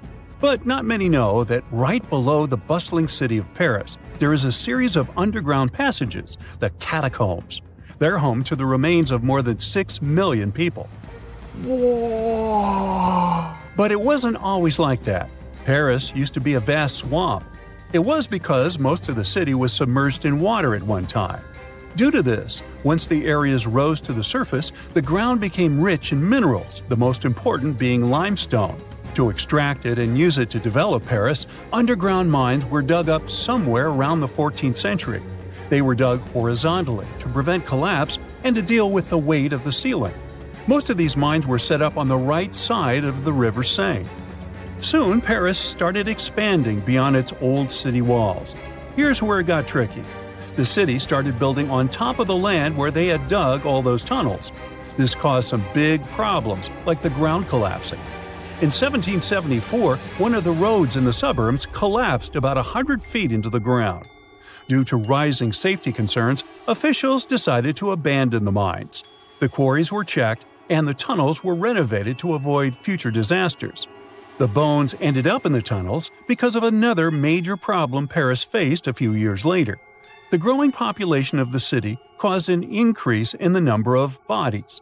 Cemeteries became overcrowded, and the city was actually so bad that at one point, bodies could not be taken care of properly. They started to rot and spread harmful bacteria. So, those who were in charge of Paris got an idea. They picked a new spot that was like a secret hideout for bones, one of the old mines. The process of moving the bones from cemeteries to the tunnel started in the late 1780s. They began with the biggest cemetery in Paris, the Saint-Innocent Cemetery. They didn't want to scare people, so they moved the bones at night. The remains went into 2 big holes in the ground and then got stacked in the tunnels by the quarry workers. They continued moving the bones until Paris developed into a city in the 1860s. The official name given to the collection of mines turned cemetery was the Paris Municipal Ossuary, but this name never became popular, and the tunnels instead became known as the Catacombs. While the bones were still being added to the collection, the officials saw fit to open the place for public viewing in the year 1809. Tourists had to make a prior appointment and sign a guest book. As time passed, famous people started visiting, including the future King Charles X, Austrian Emperor Francis I, and Napoleon III. Of course, the rules for visiting have been changing over time. But now the catacombs, also known as the Ossuary of Den Pharaohs, have become a famous tourist spot. Around 5 million people come to explore it every year. What drives them? Well, in addition to the creepy but rich history, the catacombs are also considered one of the most haunted places on Earth, and there are several unsolved mysteries surrounding them. Some years back, a camcorder was discovered in the catacombs with a bit of footage. ABC Family showed the video in their documentary. In the clip, you can see a man very deep inside the catacombs, exploring alone. The video is from his point of view, and he sees something strange. He runs away terrified and eventually drops his camera. What happened to this man is still unknown. He was never found or identified. There are also reports of people getting lost in the catacombs, the most famous being a doorkeeper who got lost in 1793. His body was found 11 years later near an exit. How he passed away remains a mystery. There are also some not-so-eerie but equally strange mysteries surrounding the catacombs. There are people who like exploring the tunnels on their own. They're known as cataphiles. These people go into the quarries that have been abandoned to the public and long forgotten. Some explorers discovered secret water pools in the abandoned areas, and people would go to take a dip there. In 2004, police patrolling an unexplored area came across a 5,300 square foot cavern with a movie theater. There was a screen, projection equipment, some classic movies, and even chairs. There was also a restaurant-like setting nearby, 3 telephone lines, and, well, electricity, which hinted that a group of people had been living there or regularly visiting. But when the police came back 3 days later with experts to find the source of the electricity, they found that the wire had been cut off. Only a note was left behind: "Do not try to find us." Such enthusiasts existed in the past, too. Once, a Parisian farmer did the same and came across button mushrooms growing in the catacombs. He saw an opportunity to make easy money, and he actually created mushroom farms in the tunnels. He even got official permission for it. By 1950, 100 farmers had been working inside growing mushrooms. There's also a scary legend about the catacombs that some people believe in. According to it, at midnight, unexplainable voices can be heard in the catacombs. They try to convince people to go further inside the catacombs until they can't find their way out.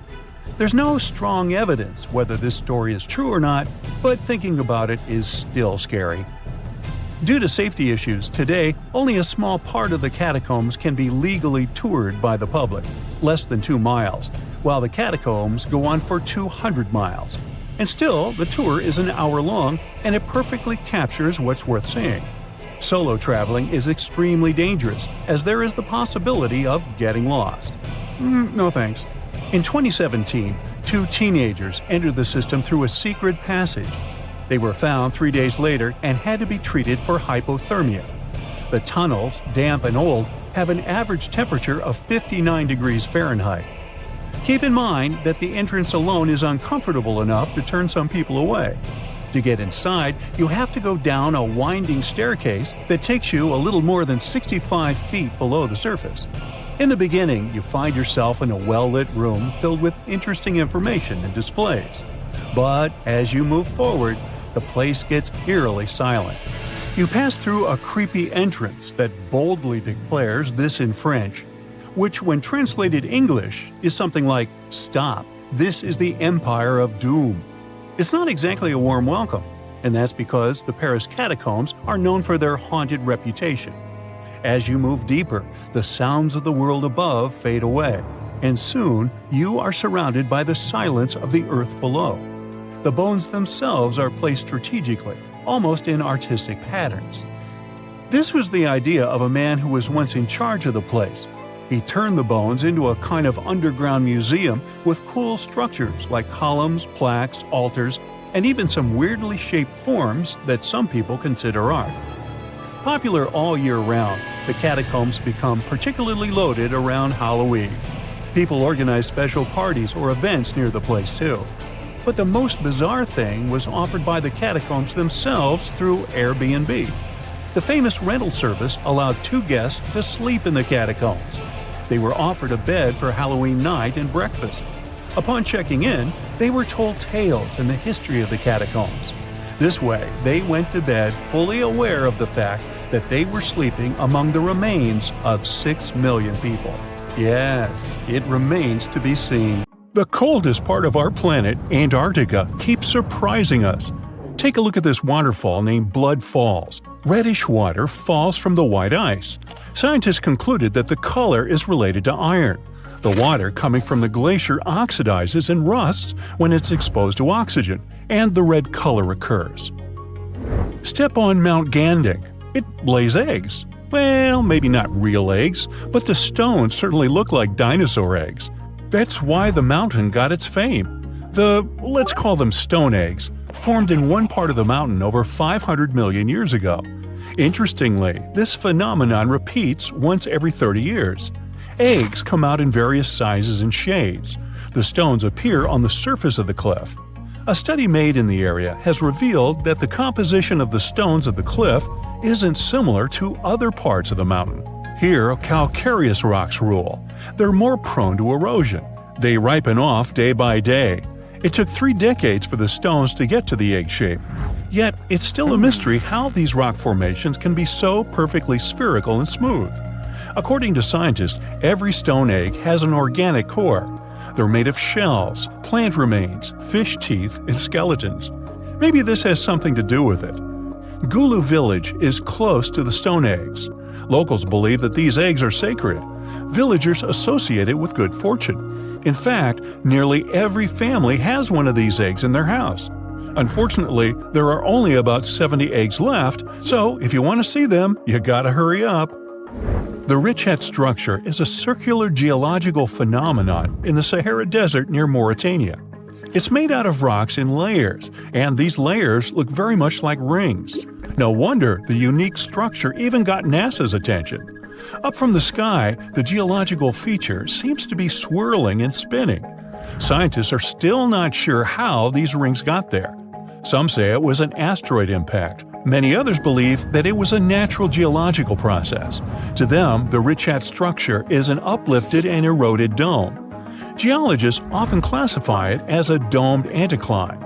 The scientists discovered that the rocks at the center are older than the ring-shaped outer rocks, so it seems like the stones have been eroded to flat rock layers.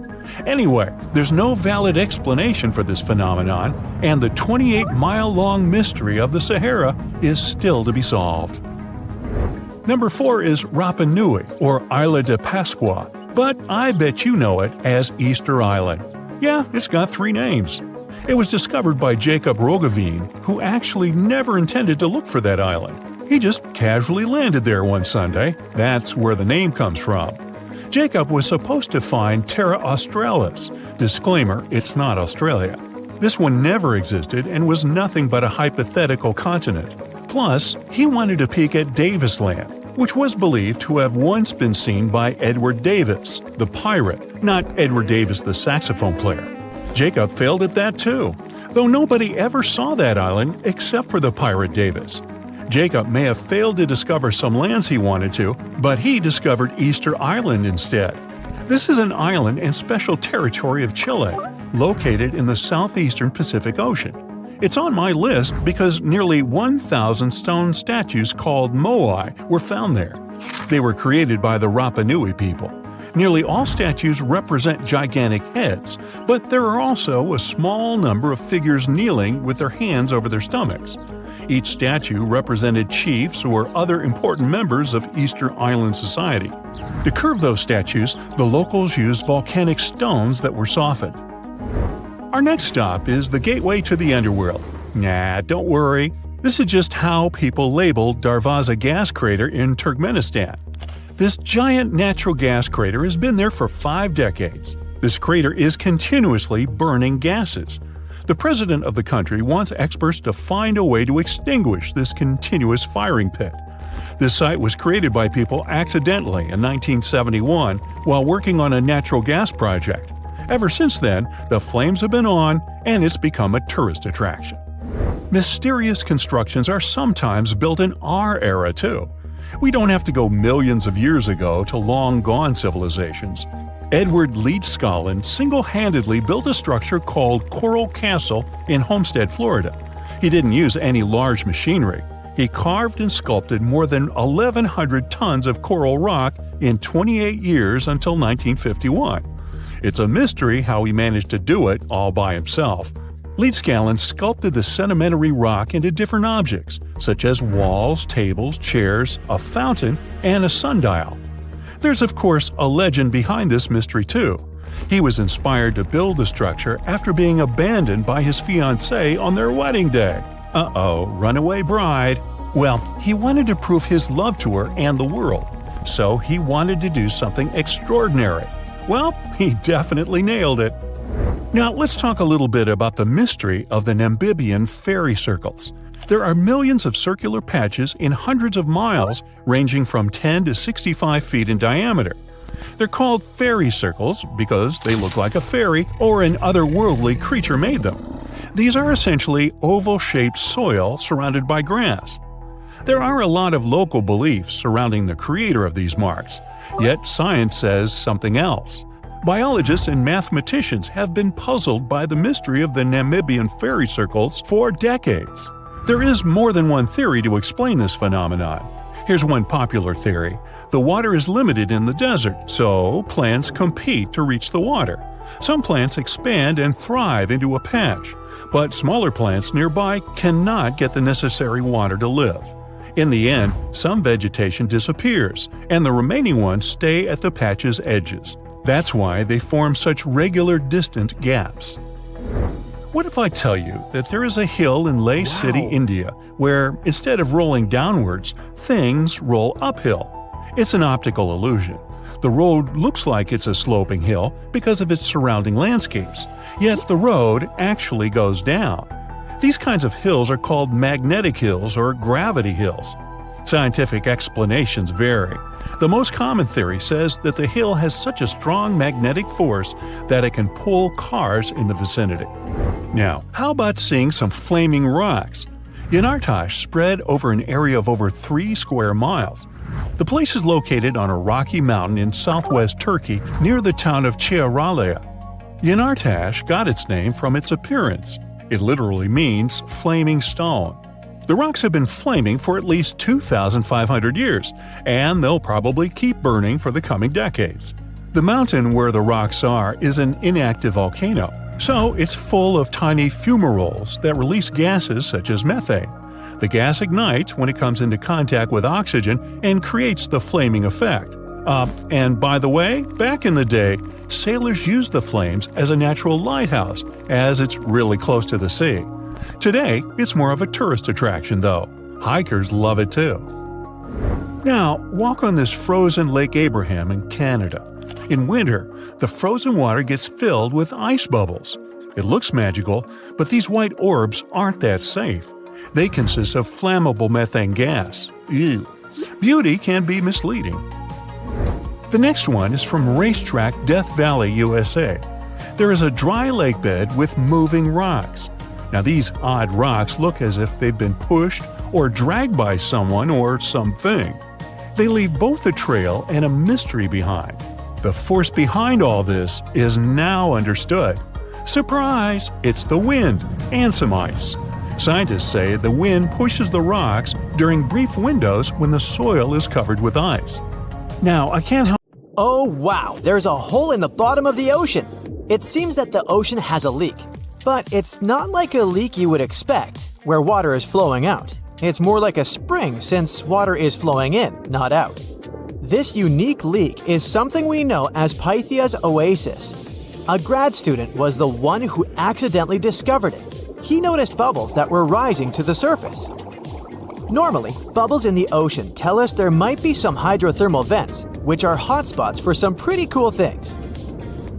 These vents are actually like hot springs on the seafloor, but instead of bubbling with warm water, they release a fluid that has been superheated in the crust of our planet. When seawater seeps into these cracks and travels deep into the crust, it comes into contact with the extremely hot mantle. This heats seawater to very high temperatures, and as it moves back up towards the surface, it carries dissolved gases and minerals. When the hot fluid shoots out of the vents, it mixes with the surrounding seawater and quickly cools down. Just a short distance away from the vent, the temperature can drop to a comfortable 68 degrees Fahrenheit or so, which is, as it seems, exactly what some creatures like. And there are some real weirdos living down there in the darkness, like ghostly fish, giant red-tipped tube worms, and a unique type of shrimp with eyes on their back.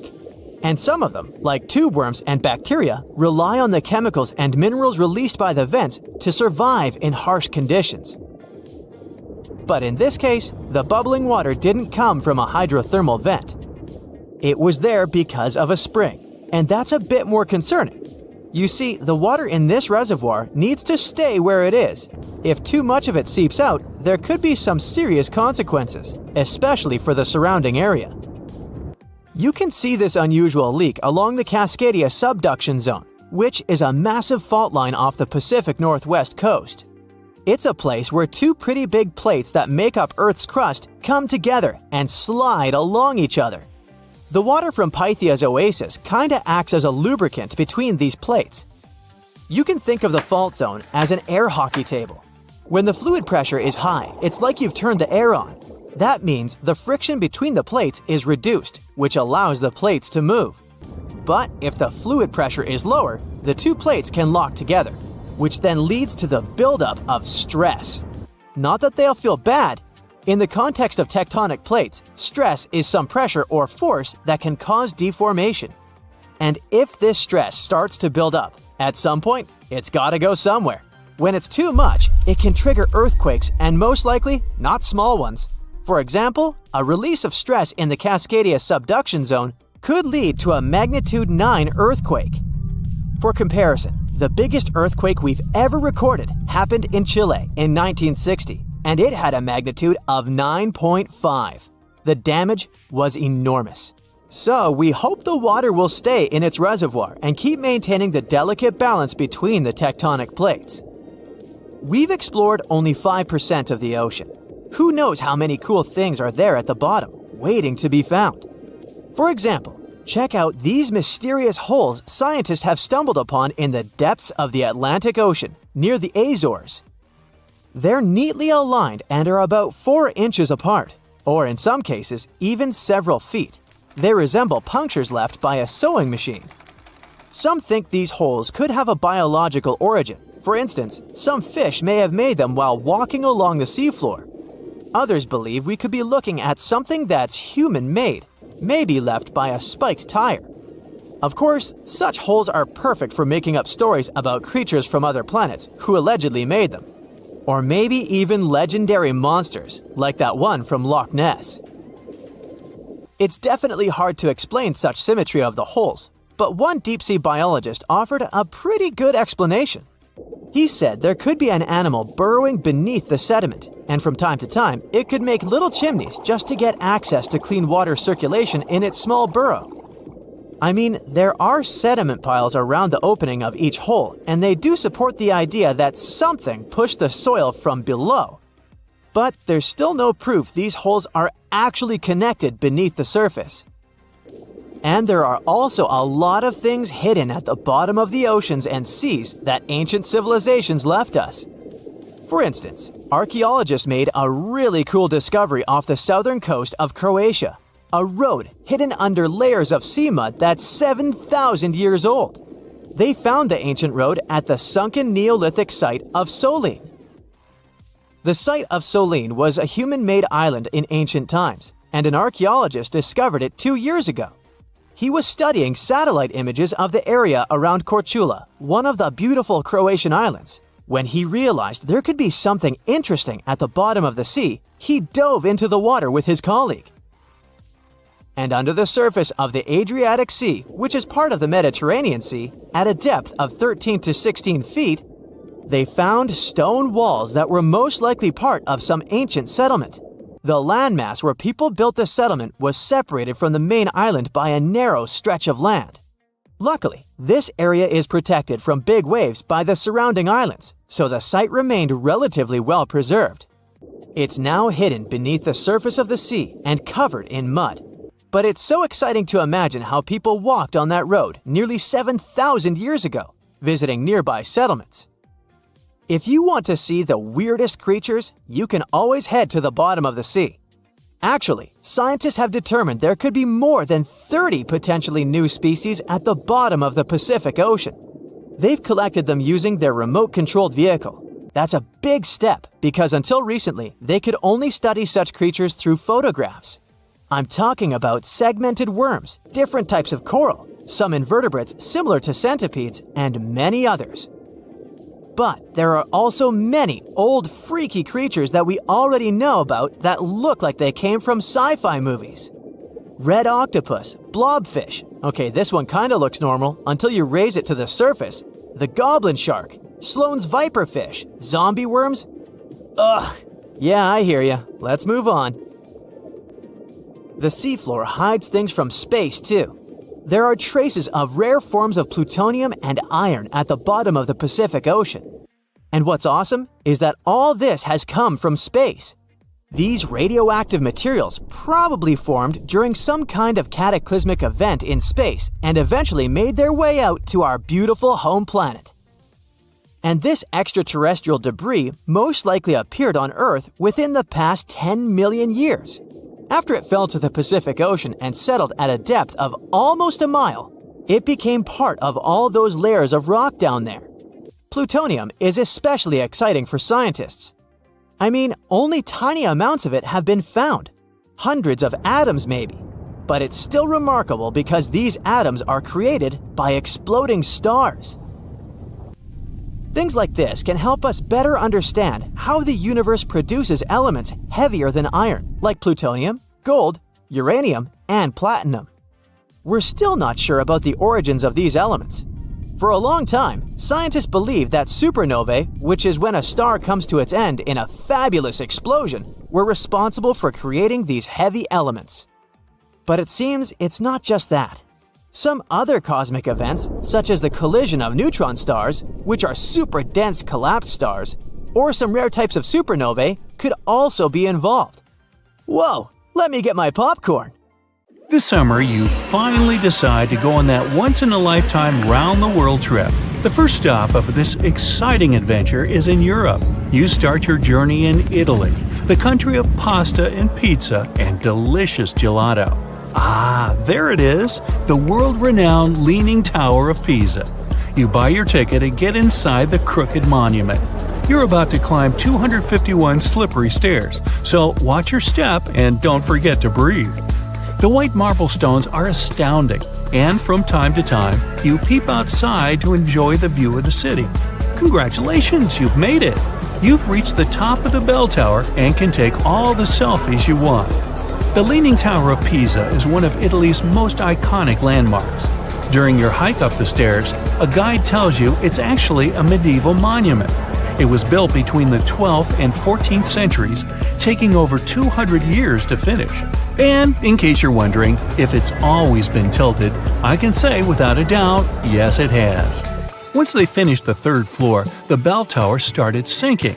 The thing is, the very name Pisa comes from the Greek word that means marshy land. The ground there is extremely soft, made of clay, mud, and sand. And architects have been trying to save the day ever since they built the tower. At the top of the 185-foot-tall monument, you take your time admiring the city. How many terracotta rooftops can you count? If you walk toward the south side of the monument, you may feel closer to the ground. This is because the Leaning Tower of Pisa tilts toward the south. At one point, it leaned almost 5.5 degrees and still didn't fall. Today, when you visit the monument, the guide might tell you the tower is leaning less. A few years ago, the world's best architects and engineers did some construction works next to the monument to keep it from falling over. They dug several tunnels and took out over 38 cubic meters of soil from under the north side of the tower. So now the tower is tilting at an angle of only 4 degrees. So if you want to take one of those classic photos where you're holding up the tower, you better hurry. Who knows how long the tower will still be leaning? Now it's time for you to make your way to Rome. This city is basically an open-air museum, and you have to check it out for yourself. It's scalding hot, but you're lucky. Today, you're visiting the baths of Caracalla. Are you ready for an authentic ancient Roman experience? You enter through what once was a locker room. You'll have to use your imagination. Today, you'll only see 130-foot-tall brick walls here. Romans of every class would spend an hour or two in the baths every day. They would come after a long day at work or before dinner. Imperial bath complexes, such as this one, were usually free, but you had to pay an admission fee. Leaving the locker room, visitors would stop in a heated room where they would receive oil and scrub massage. Then, some people would move on to one of 2 exercise yards. Can you see how ample they were? Here, there were elaborate marble porticos, and you can still see a few fragments of the mosaic-colored floor. If you were in the mood for something more intellectual, you could stop to listen to a philosopher or visit one of the libraries. Now we've arrived at the most impressive room, a caldarium. It was a circular hot-steamed room measuring 115 feet in diameter. It had not 1 or 2, but 7 heated pools inside. Above your head, you'd have seen a magnificent dome supported by large granite columns. The entire structure was richly decorated with multicolored glass mosaics and the finest white marble. The complex also housed an indoor Olympic-sized pool with waist-deep water. Today, you can only admire a few reddish walls made of brick and concrete. Emperor Caracalla, like many other Roman emperors, built a mega-complex, and it sure made people happy. After a long international flight, you arrive in Egypt. Get ready for some camel rides and juicy dried fruits. Does anyone here love dates? You leave your hotel at dawn and make your way to the outskirts of Cairo. You drive past the Nile River toward the West Bank. don't forget to take some pictures. In the distance, you spot a large monument. It's the Great Sphinx of Giza. Can you believe people created this monument over 4,500 years ago? Once you get closer, you see the Great Pyramids just north of the Sphinx. You learn that, unlike the pyramids, the Sphinx was carved directly from the bedrock of the Giza Plateau. Until today, it's one of the largest statues in the world, measuring 66 feet in height and 240 feet in length from pause to tail.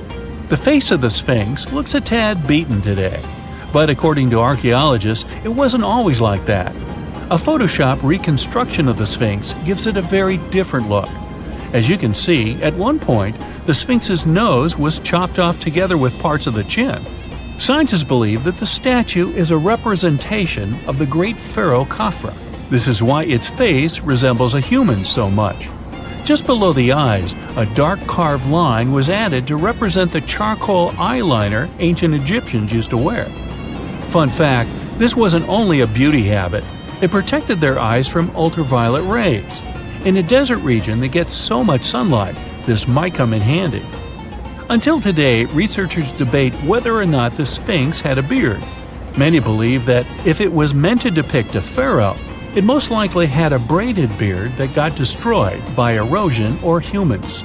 Even today, you can still see the remains of a regal headdress on the head of the Sphinx.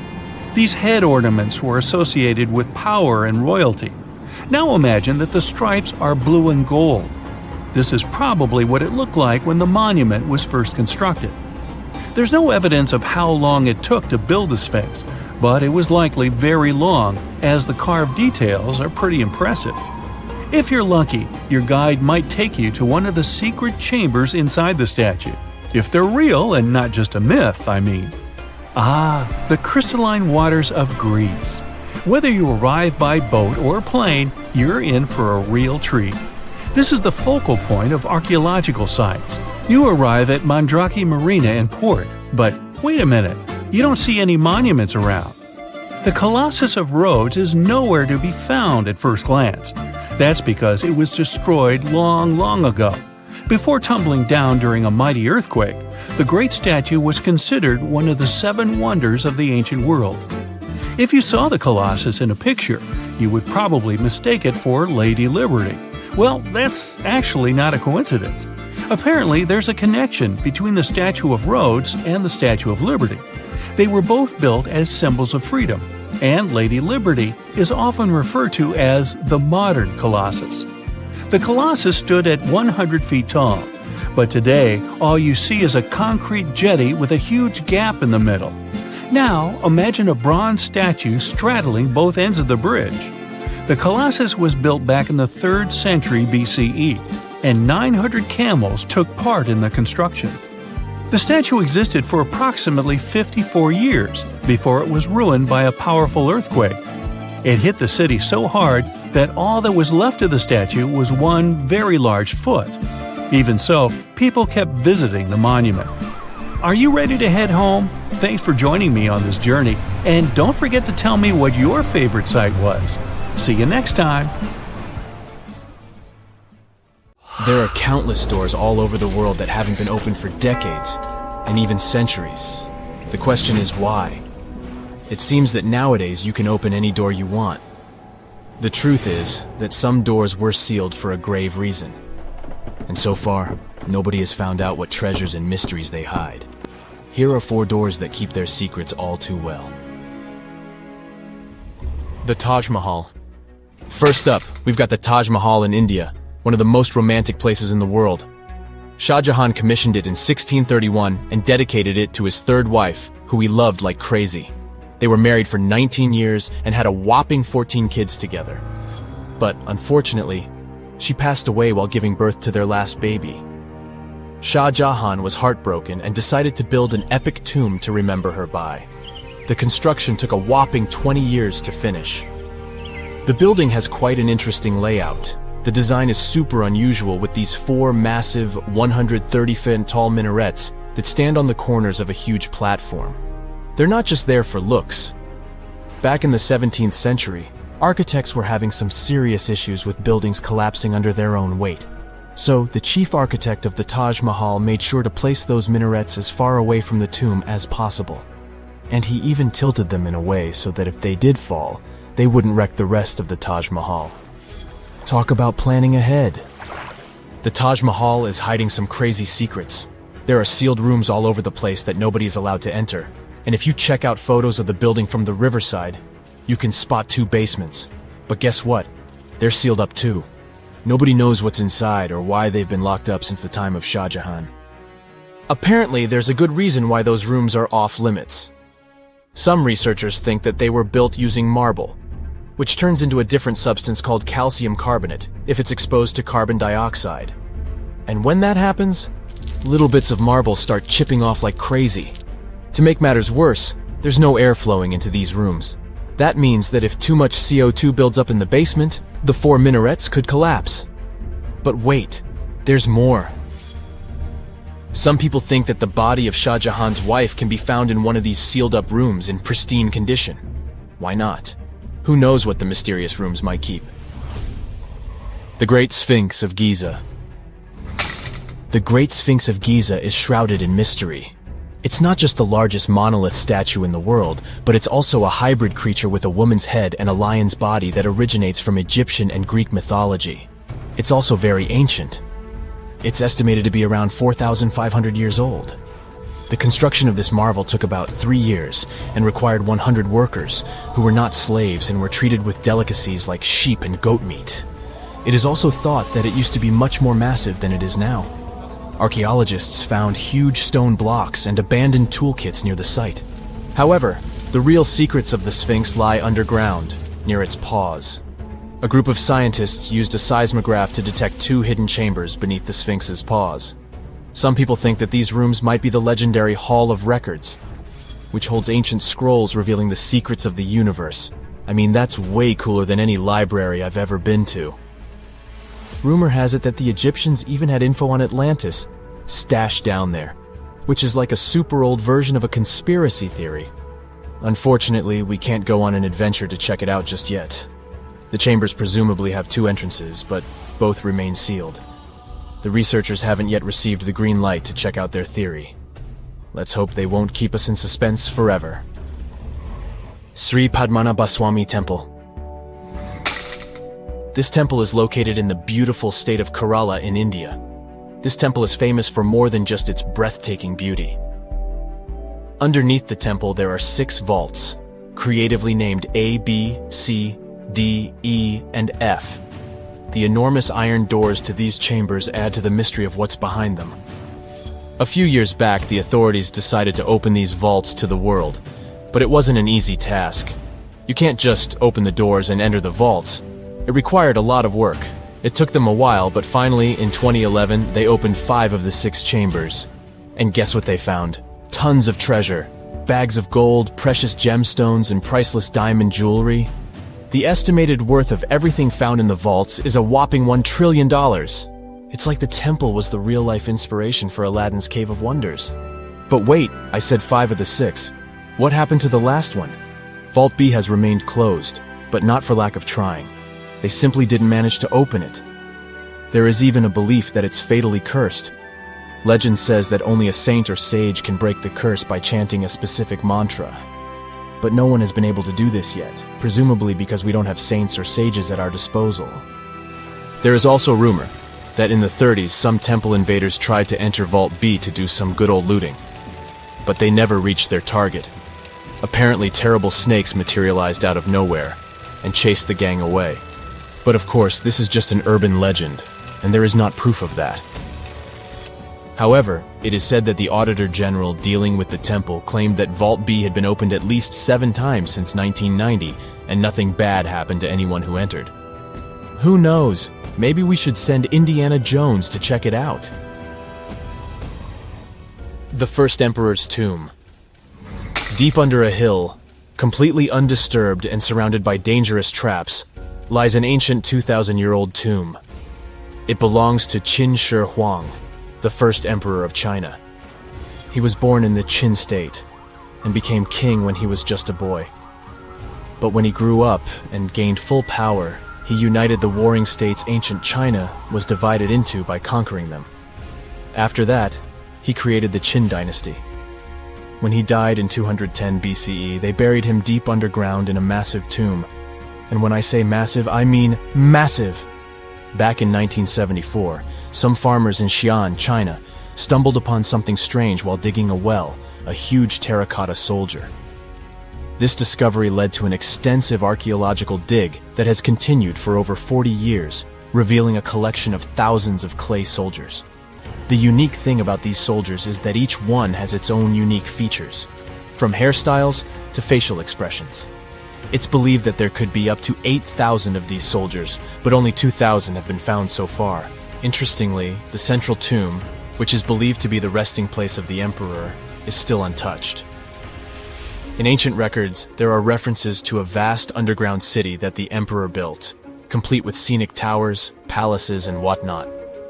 Sima Qian, a Han Dynasty historian, wrote that the tomb was adorned with treasures and had space for hundreds of officials, but the lack of technology to properly examine the site is what's holding things up.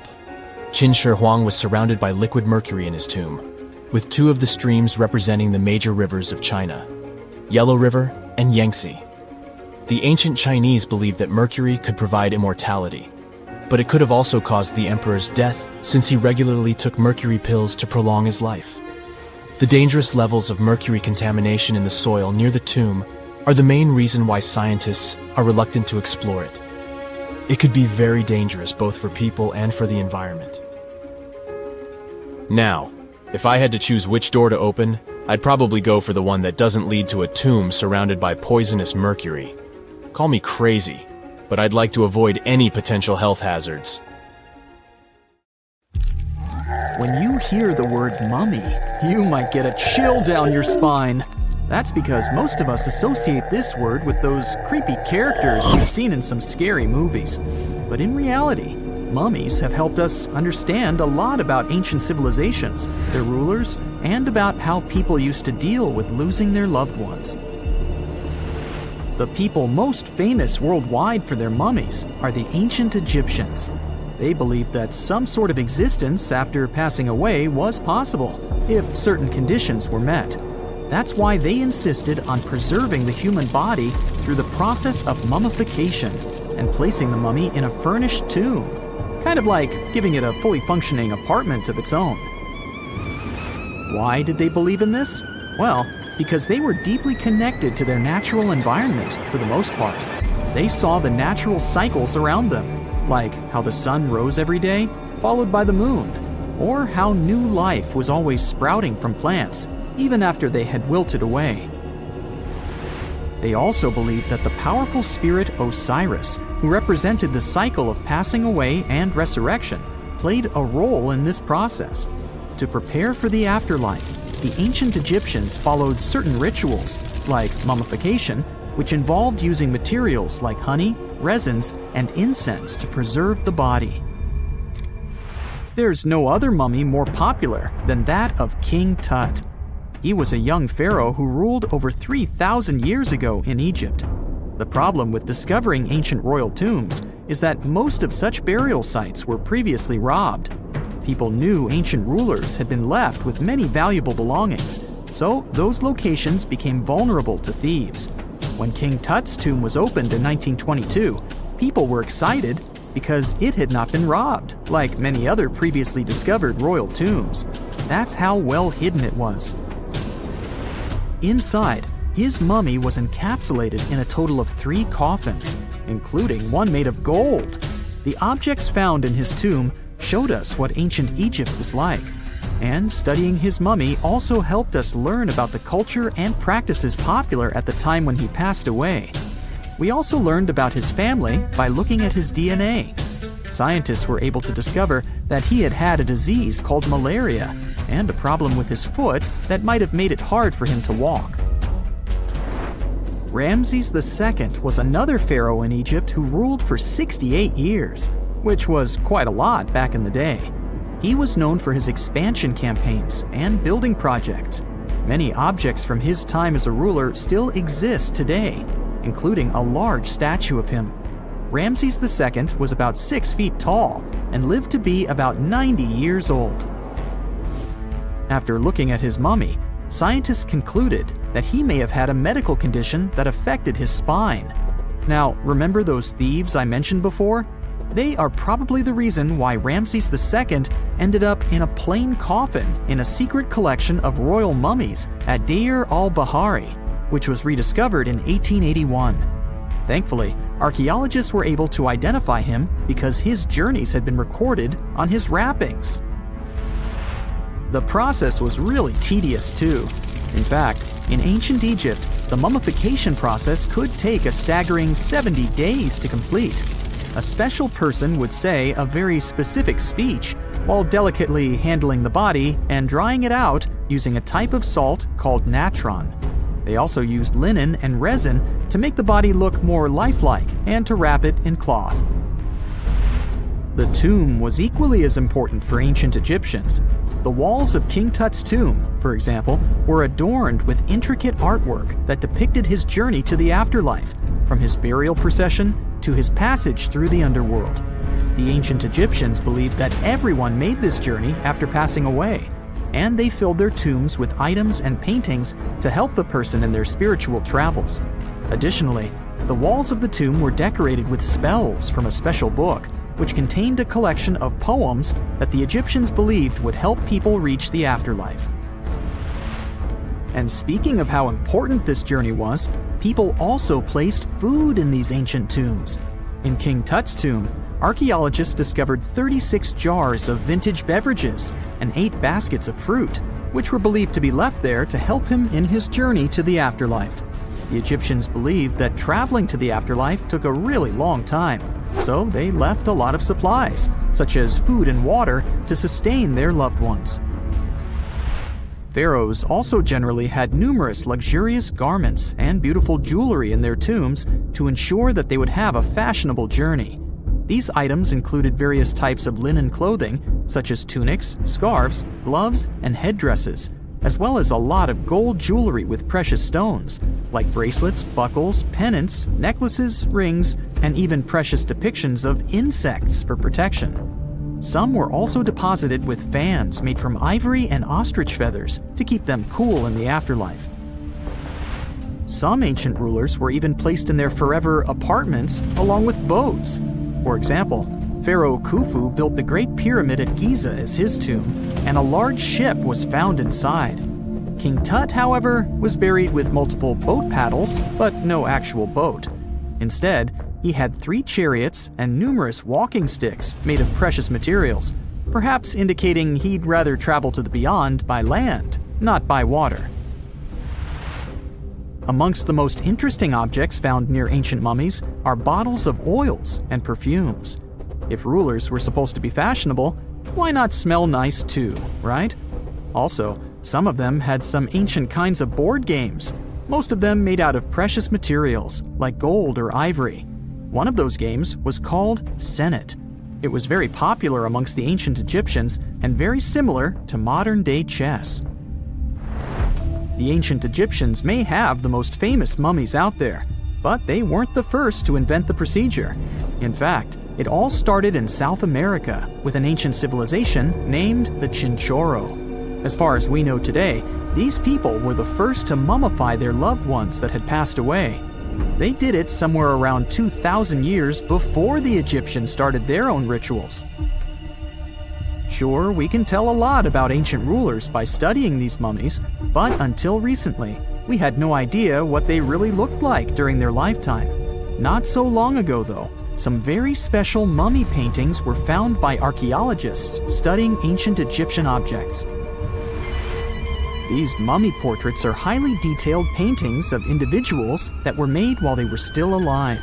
Such paintings were often painted on wood, as opposed to the classical portraits we all know about, which are painted on canvas.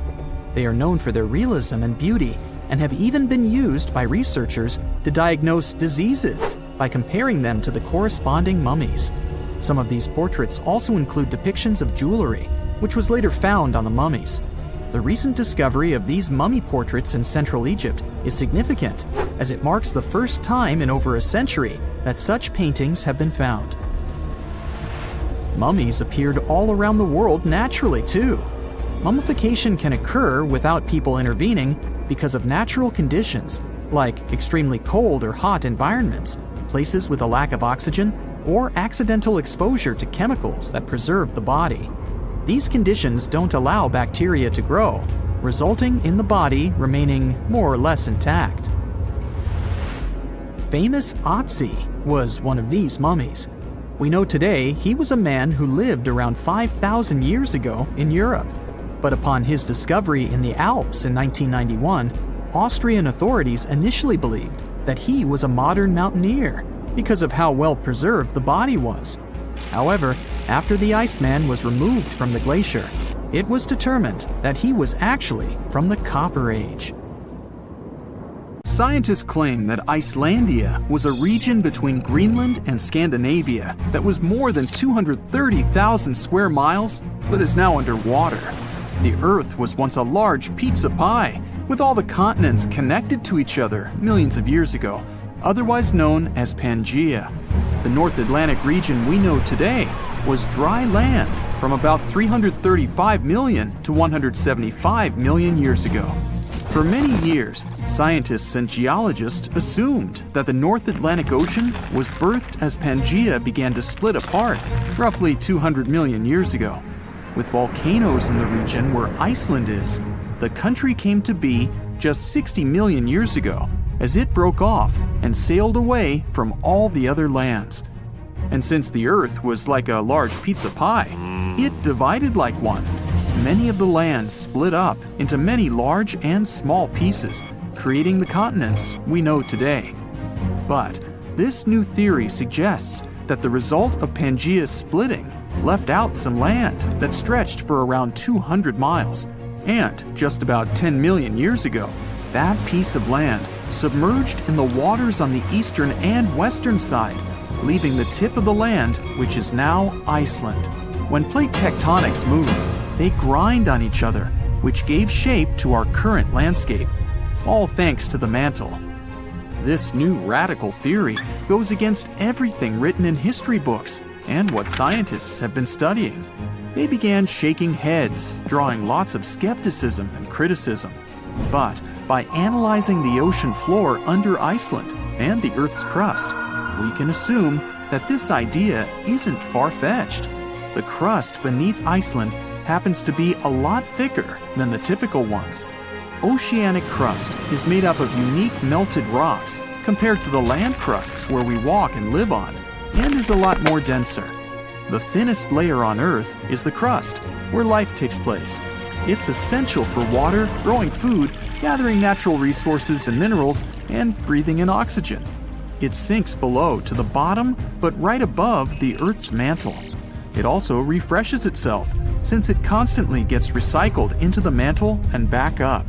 This is why the rocks in the oceanic crust are around 25 miles thick, compared to just 5 miles anywhere else. This is also reasonable given that it's in a hotspot for volcanoes. Magnetic surveys of the ocean floor show layers of molten crust in stripe patterns. Also, given the fact that the Earth's magnetic field changed its polarity over millions of years, it played a role in shaping the foundation of our landscape. But there isn't any concrete evidence to prove this new theory just yet. One of the first steps is to start digging the ocean floor near Iceland. Zircon is a very sturdy mineral that can last for billions of years despite erosion in the Earth's crust. By taking samples and studying them, researchers can estimate the geological age of the continents. This will make sure the crust is oceanic, which is thicker, or continental, which is the regular crust we walk on. This isn't an overnight project and would come with a hefty cost. Another way is to do seismic surveys that can measure echoes conducted on research ships. Drilling holes miles deep in the crust can also help with the research. But this would cost more than studying the zircon minerals. Some fossilized plants unique to both Scandinavia and Greenland might prove that Icelandia was once on the surface and possibly scattered with trees. It wasn't a cold land as it is today, so it may have had forests. but scientists still haven't found fossil evidence of animals common in both lands to suggest anything. But maybe time will tell. The theory goes deeper, which suggests that there was a greater Icelandia. With Iceland, Ireland, Britain, Scandinavia, and Greenland all in one microcontinent, it could be a destination of winter enthusiasts and great for skiing. It could be possible to connect Canada to Greater Icelandia by train over the ocean, which would open up the economy even more. Iceland is around 40,000 square miles, which is already quite big. And if the Greater Icelandia was present today, then Europe would be a completely different continent. Many theories are circulating about other possible hidden microcontinents around the world. Scientists aren't certain of the possibility of Icelandia's existence, but if all the studies conducted were done correctly, then the theory could change everything we know about Iceland and the North Atlantic Ocean. And this could pave the way for other sunken microcontinents around the world. Another theory out there is that New Zealand was the tip of a lost subcontinent, even bigger than Icelandia, called Zealandia. Studies show that it's separated from the supercontinent Gondwana between 79 to 83 million years ago. Scientists claim that it's the thinnest and youngest continent discovered underwater. Craton is a core rock that acts as the main foundation for most continents. It's at least 1 billion years old, but the continental crust that makes up Zealandia is just half of that, which makes it quite young.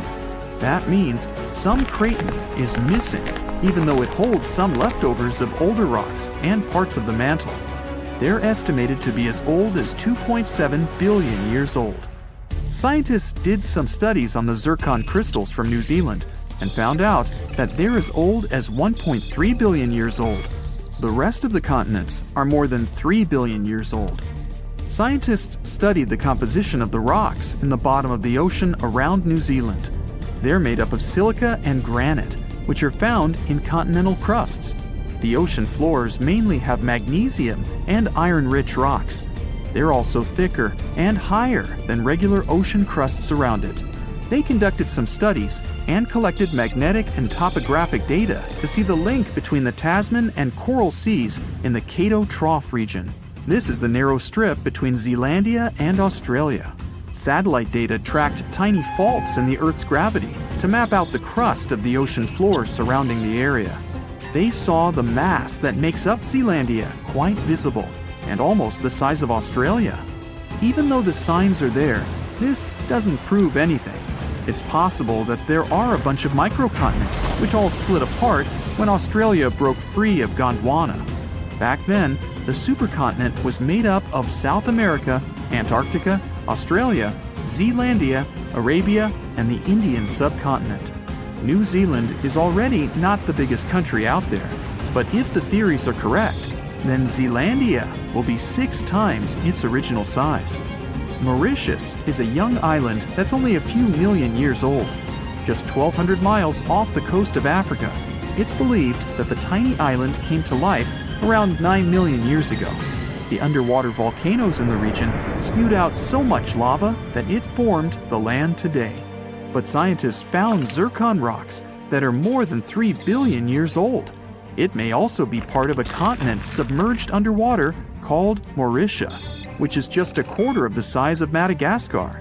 The zircons they found were embedded in solid rocks and not just in the sand, which may rule out that they just washed up on shore from another continent. Some scientists are still not convinced. They suggest that discovering rocks that stand out from the other typical ones brought by an eruption could skew the scientific community to this theory. But just like how Icelandia could be part of Greater Icelandia, Mauritia was once called Rodinia, which consisted of India and Madagascar. Theories suggest that Mauritia was covered in water when India broke away from Madagascar, something like 85 million years ago. You find yourself at a food fair in Iceland when you see it for the first time. Volcano bread. You eat a slice and oddly enough, it actually tastes good. Unsure of how this works, you check out the baking process. Is this kitchen really strange looking, or is it just me? The baking spot is in nature, specifically in a hot springs field. You better watch your steps so you don't get burned by the hot vapor jolting from the ground. Now, a local baker shares their traditional rye bread recipe with you. Rye flour, check. Yeast, check. You mix it all together and pour it into a metal pot. Next on the list is digging the hole where you'll place the pot to bake. You dig for about 16 inches until you can see the water bubbling from the ground. If you want to do it like a local, you'll use your finger to check the water temperature. Yikes, that's hot. Actually, the ground is heated by lava. Iceland is one of the most volcanic regions in the world, with over 30 active volcanoes at any one time. After you bury the bread in volcanic soil, you leave it there and wait 24 hours until it's ready. The next day, the bread is fully baked and super tasty. And the best part is, you just participated in an ancient Icelandic tradition. People have been doing this since at least the 1800s. Imagine it's your first day of work in a museum, and your assigned task is to clean the mask of Tutankhamun. You grab your cleaning utensils and then, oh no, this can't be happening. You just broke Tutankhamun's beard. I never wish this to happen to anyone, but this is actually a true story. Back in 2014, an employee at the Egyptian Museum knocked off the beard of Tutankhamun's mask and glued it back on, hoping no one would notice. This mask was discovered in 1922 and is considered one of the 10 symbols of our human civilization. Oh, and the best part of this story? It took historians until 2016 to discover the poor glue job. So, if you visited the museum between 2004 and 2016, maybe you saw the glued beard. If I say Sahara, what comes to mind? An infinite desert landscape, right? Well, according to scientists, the Sahara isn't always a desert. From time to time, it becomes green. But you probably won't be seeing this in your lifetime. Every 10,000 years, the Sahara lives through a humid period, where the sand gives way to lush green vegetation and sparkling lakes. This happens due to a tilt in the Earth's axis, which affects different weather patterns around the globe. Can you imagine the Sphinx surrounded by rainforest? It's mind-blowing. And speaking of the Sahara, say you traveled back to 1800 BCE. If you timed it right, you might get to see the construction of the so-called Black Pyramid in the city of Dashur. These are not the famous Giza pyramids, but they serve the similar purpose of being a final resting place. In 1892, archaeologists excavating the area found an important part of the Black Pyramid that was lost for centuries. The benben, also called a pyramidion, was the tip of ancient Egyptian pyramids. A benben consists of a solid block, usually made of limestone. Most of them were covered with gold and reflected the first rays of light from the sun every day. Can anyone get me a time machine, please? Remember when you ate something really spicy, your cheeks turned red? Apparently, that can happen to birds too. For example, canaries can change colors after eating peppers. These birds have a special pigment that allows them to switch shades depending on their diet. So, if a yellow canary eats red peppers, it can turn orange or red. Can rocks move on the ground on their own? Well, you might be under that impression if you visit Racetrack Playa in California.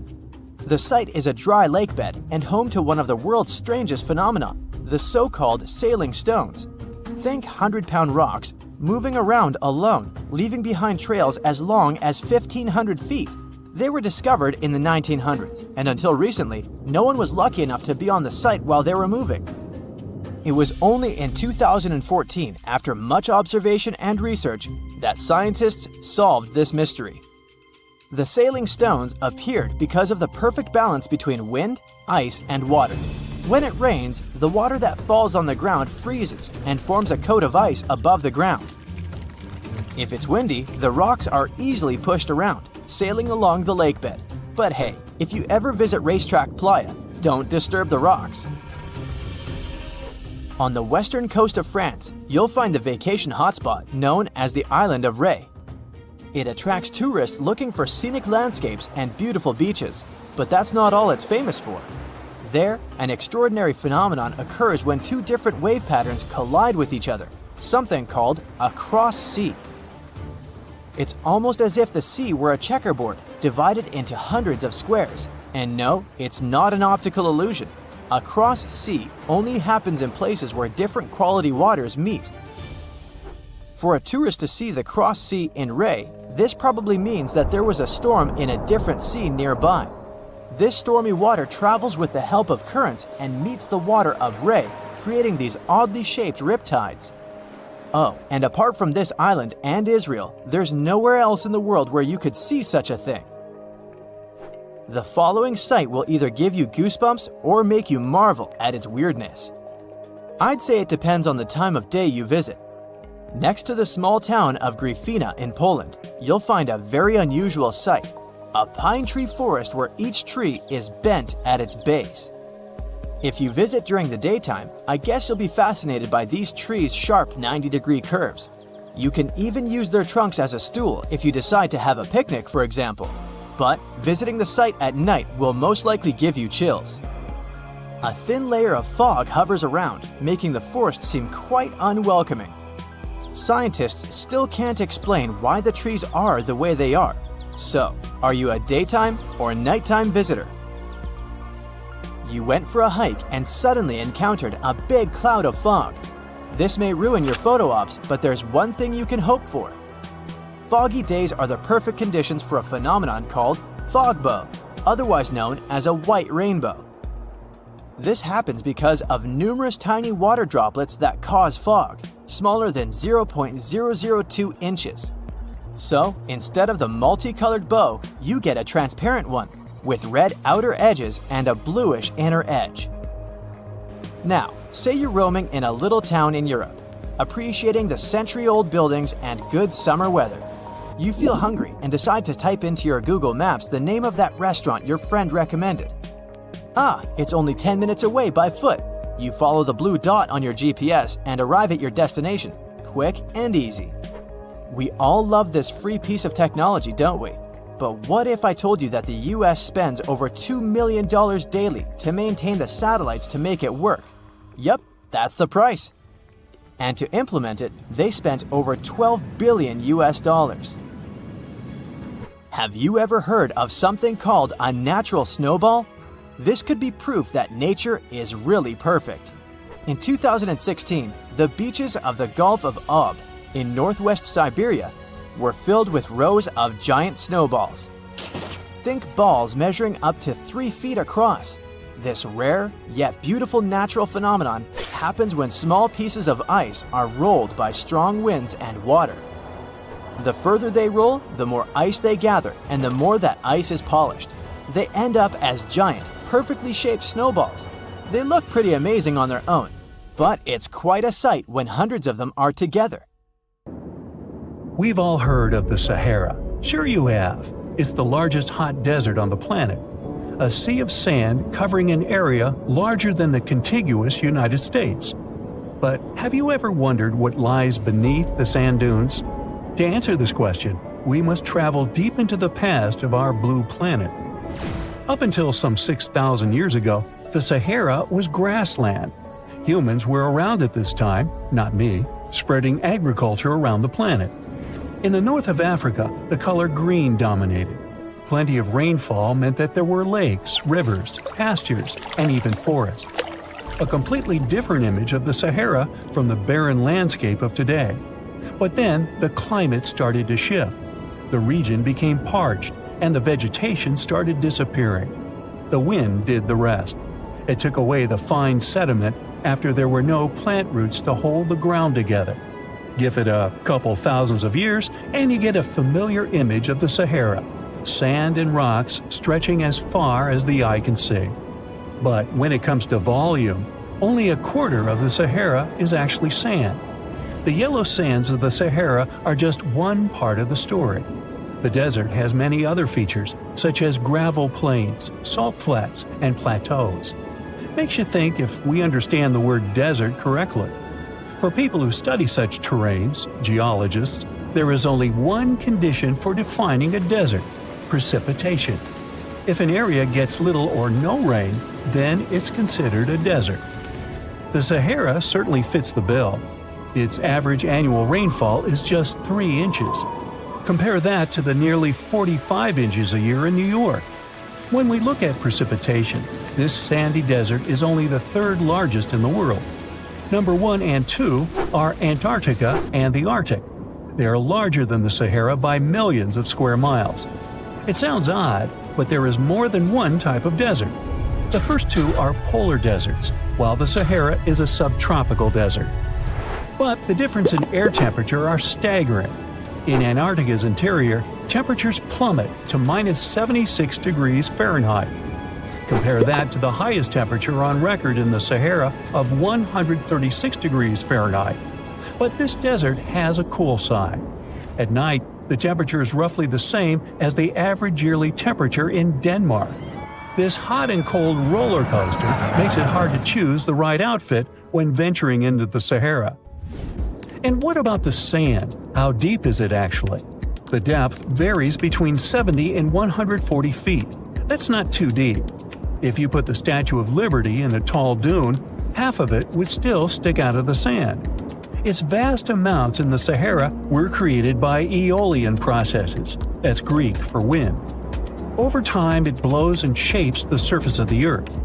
In dry areas with sparse vegetation, winds erode the ground much faster. That's what happened in North Africa. Under all that sand is the bedrock and cracked clay. If you started digging, you would find the same everywhere on the planet, with one important difference. There is some type of soil covering the bedrock. This is not the case in the Sahara. Because of the arid climate and a lack of vegetation, sand covers the ground below. Over the course of thousands of years, a lot of interesting finds ended up in the desert sand. For example, there are petrified tree trunks. These are essentially preserved prehistoric trees. They date back to the time when the region was lush green. In some places, the trees of this fossilized forest are at least 65 feet tall. The wood is so well preserved that you can still see the texture and knots. There are even fossilized pine cones. In 1992, scientists found glass fragments in eastern Sahara. These canary yellow glass shards were scattered across hundreds of miles. They didn't belong to an ancient civilization, although ancient Egyptians used them to make jewelry. In fact, the breastplate of King Tut had a beautiful scarab beetle centerpiece made from this desert glass.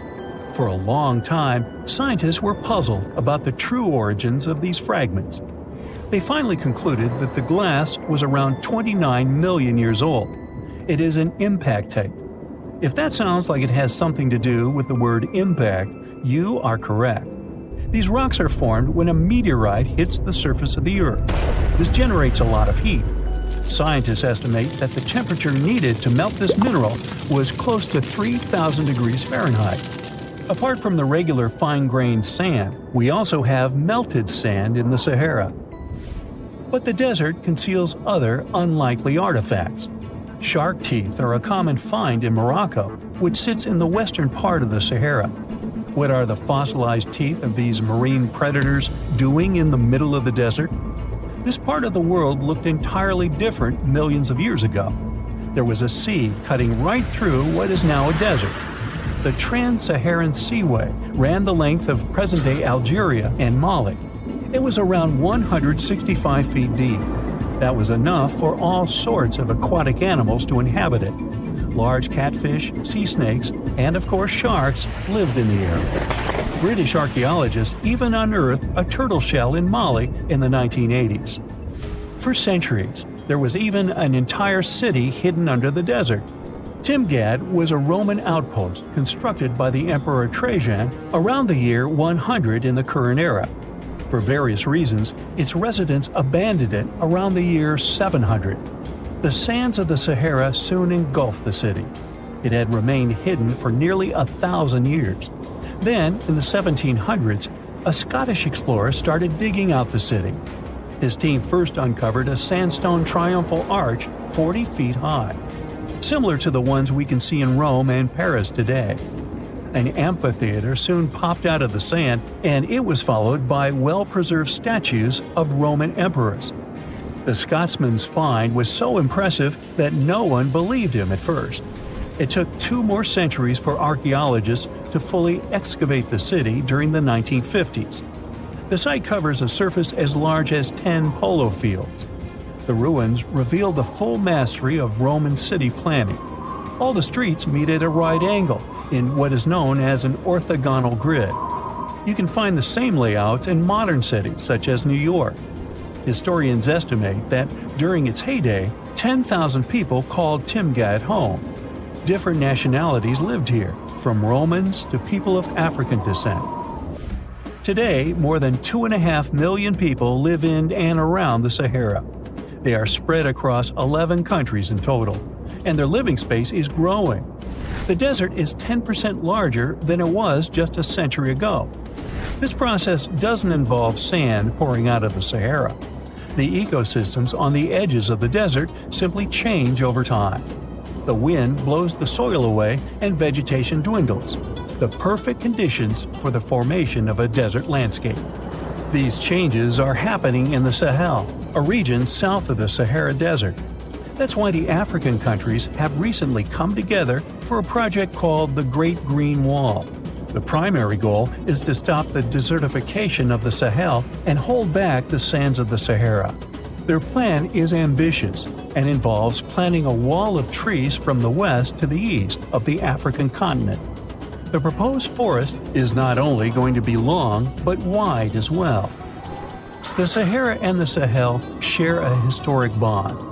Since antiquity, camel caravans have been making the journey from Africa's Mediterranean coast in the north to the savannas in the south. The golden age of this trade kicked off in the 9th century. The perilous journey took several months to complete. The route was 2.5 times longer than the length of the Grand Canyon. Explorers still find evidence of these ancient caravans hidden away under the sands of the Sahara. The desert welcomes you with challenging conditions of abandoned environments and extreme temperatures. Hey, some of us would prefer dessert, chocolate, over sand and rocks. Oh well. Just like cactuses and camels, buildings have had to adapt to these conditions. Here are some examples of astonishing structures in deserts. These structures are called earthships. They're located in a New Mexico desert town. A large community of like-minded people lives in them. What's even more interesting is that the location of these buildings is registered as dumpsters. Maybe it's because all these structures are made out of old tires, bottles, and cans. Earthships operate using green building principles. About 40% of a typical earthship is built with natural or recycled materials. Imagine the walls made up of hundreds of used tires packed with dirt. Then there are layers of floor-to-ceiling passive solar windows. They gather the sunlight during winter and reflect it in the summer to keep the structures at a reasonable room temperature. You can see plants in corridors and glass bottles or aluminum cans stuffed inside walls. Certainly a distinct house in many ways. Mike Reynolds is an architect who noticed the alarming waste and consumption levels in the 1970s. He designed a fully sustainable home out of cans back then. Almost 40 years later, he becomes the one who brings together all the other earthshippers. Reynolds drove a Mercedes, but it ran off of the vegetable oil he picked up at fast food restaurants in town. A standard 2-bedroom, 2-bathroom earthship costs about $250,000 in this town. Yet there are earthships like Dobson House that can cost as much as $1.5 million. If you do it yourself, with family and friends, you can eliminate the cost of labor, and it becomes relatively less expensive. Let's assume you're really going to build one. Where can it be? Well, anywhere. Earthships currently fit in the cold, dry air of Canada, as well as the hot and humid climate of Haiti. This is the Mirage Mirror House. It's an installation set in the Southern California desert. Mirage opened in 2017 as part of a contemporary art exhibition. It's composed of mirrors. This minimalistic structure blends with the environment around it. The doors, windows, and openings have been removed to create an amazing experience. What you have in the landscape is reflected back to you. How's it made? With mirrored surfaces. At night, the distant lights refract from the mirrors. In the daytime, the sky is transformed into banks of clouds. There's no fixed scenery in this house. How about seeing a futuristic structure in the deep desert? Architects designed a concept home that pairs perfectly with Elon Musk's Cybertruck. The house has a post-apocalyptic theme. I mean, when I say post-apocalyptic, it's because I can't say it. Anyway, the house is designed to survive in a disaster scenario. The cyber house has steel gates, the windows are armored, and the exterior walls are made out of super strong material. Modern house is controlled by an autonomous geothermal heat pump. To put it in less sci-fi terms, you can keep the internal temperature steady. This sleek house has an entrance that can fit the Cybertruck. After all, it's inspired by it in the first place. Plus, the Cybertruck can be lifted to the second floor to be more secure. This is King Abdullah Petroleum Studies and Research Center in Saudi Arabia. Basically, it's a laboratory in a desert. It was designed to demand minimum energy. The architecture has patterns on the walls and ceilings, giving reference to the local tradition of geometric form. The next stop is Swartberg House in South Africa. This one is located near the Swartberg Mountains, but don't get too excited. It's on the edge of the Great Karoo Desert. It's a 4-bedroom apartment. It has a special temperature regulating system. The system works like a shield from the heat in the summer and as a sun trap in the winter. You're looking at the Grand Mosque of Djenné in Mali. This mosque is 52 feet tall.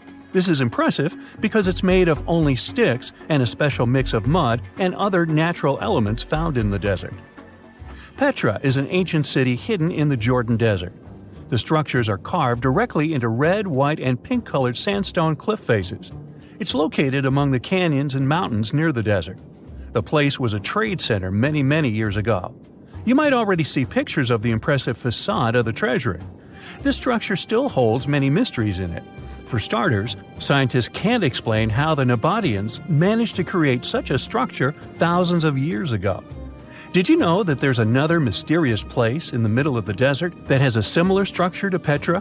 Median Saleh was like a second capital of the Nabatean kingdom. Yet another secret they left for us to decipher.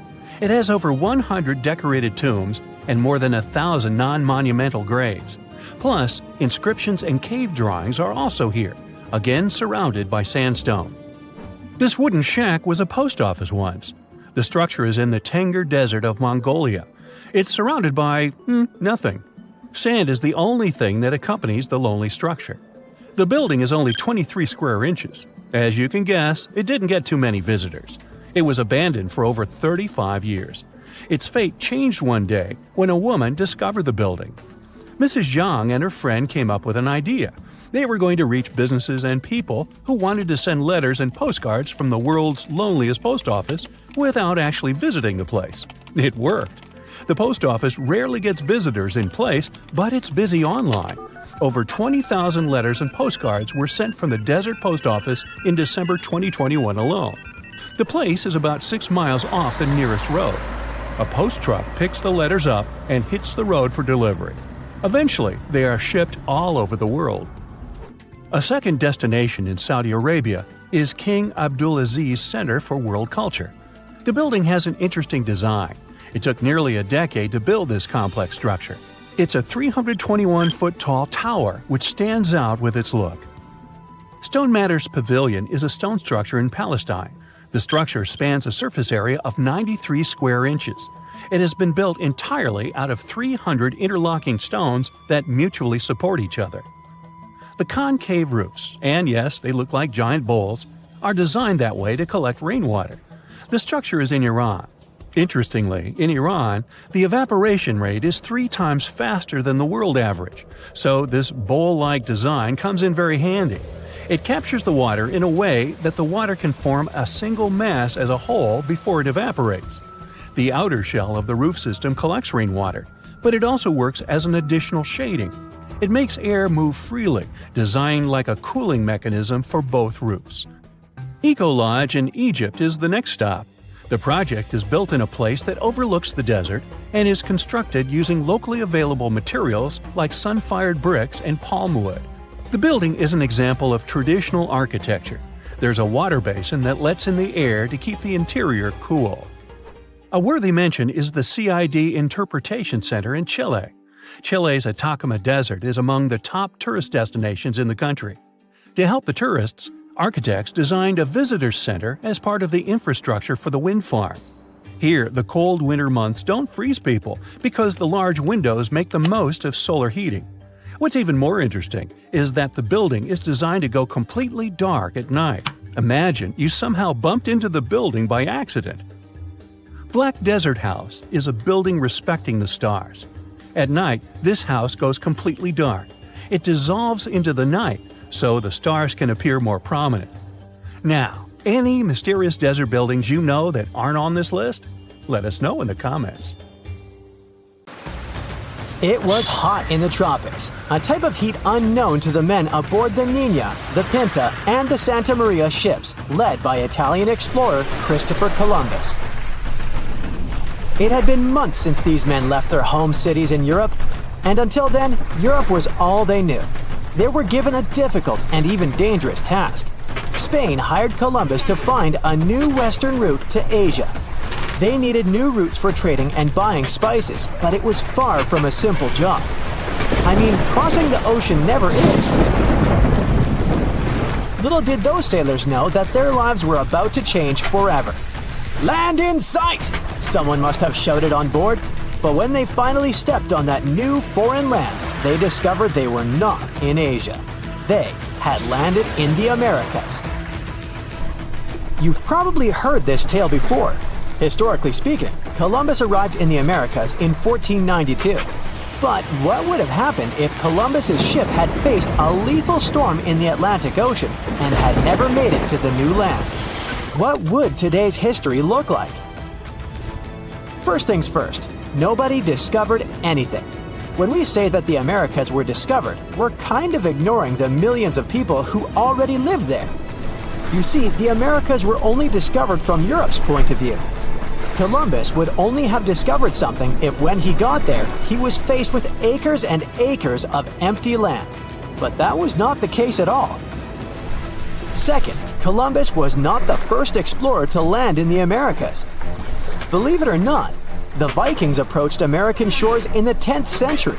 Their expeditions have been well documented and accepted by scholars. Here's what might have happened. Around the year 1000 CE, Viking explorer Leif Erikson sailed to a place called Vinland. Cute name, huh? It's now a region in Canada called Newfoundland. But his crew didn't stay too long. They arrived to find 10 Native Americans napping under their overturned canoes.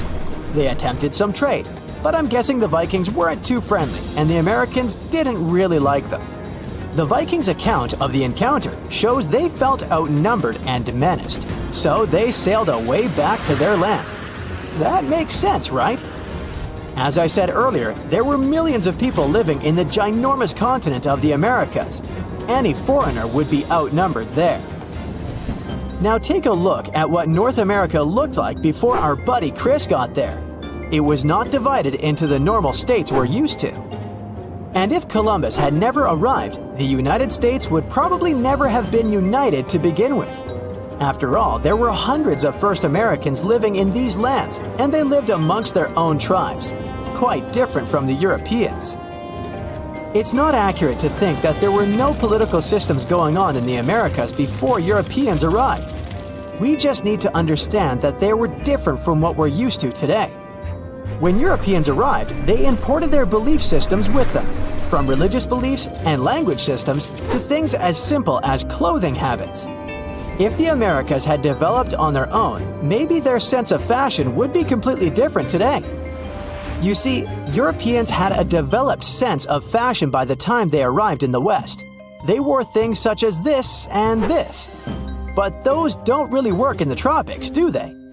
For them, fashion had to do with showing a certain economic status, while in the Americas, that didn't exist. For Native Americans, clothing was mainly functional and related to the weather. In warmer climates, Native people would wear short-like cloths to cover their intimate parts. They would walk bare-chested and use shoes known as moccasins. Yes, similar to the moccasins you probably own.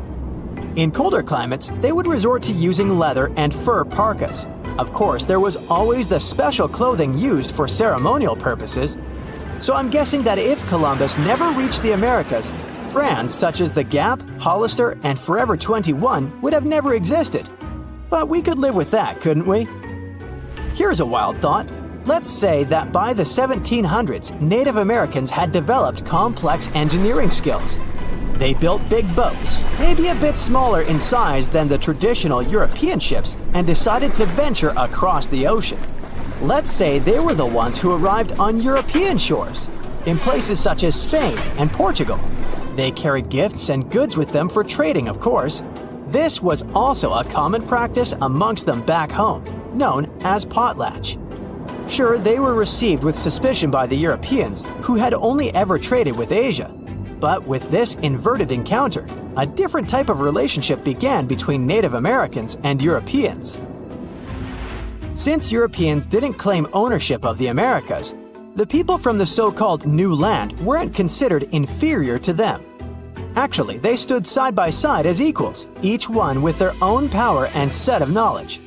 Native Americans taught Europeans a new type of ruling system, a more decentralized one. So modern-day structures of government would look really different. Maybe Europeans decided that 4 years was a long time for someone to hold decision power, so they implemented smaller and more frequent elections. Oh, and the landscape of European cities also changed a lot. Instead of huge statues made of copper and bronze showing men in ships on their way to the Americas, the Europeans built totem poles in honor of their alliances with First Americans. In terms of medical and medicinal knowledge, they had a lot to exchange about. While Europeans were making advances in traditional medicine, Americans had developed an impressive knowledge of herbs that could heal a series of things. Before they knew it, Europeans were selling different varieties of plants in their pharmaceutical establishments. They had one big barrier though: language. Since Europeans never arrived on American shores, they also never taught their language to Americans. So maybe in this scenario, both cultures brought in their best linguists and tried creating a new language from scratch. Something that could be comprehensible from both perspectives, and that could encompass both of their worldviews. The implications of this on modern-day life would be really profound if you stop to think about it. Let's say that this newly created language involved some symbols and drawings in it. You see, Native Americans often told stories using symbols known as pictograms. They were quite literal sometimes. As you can see, a mountain was represented by, well, a mountain. It's crazy to think that this system of communication has been around for 5,000 years, since it was actually invented by the Sumerians. And hey, maybe even our laptop keyboards would come equipped with these symbols, and you could write more visually hybrid and fun emails than the ones you write today. The American landscape would have also changed. You see, if neither Columbus nor any of the other European dudes that went after him reached the so-called New Land, Central and Latin American cities would look completely different than they do today.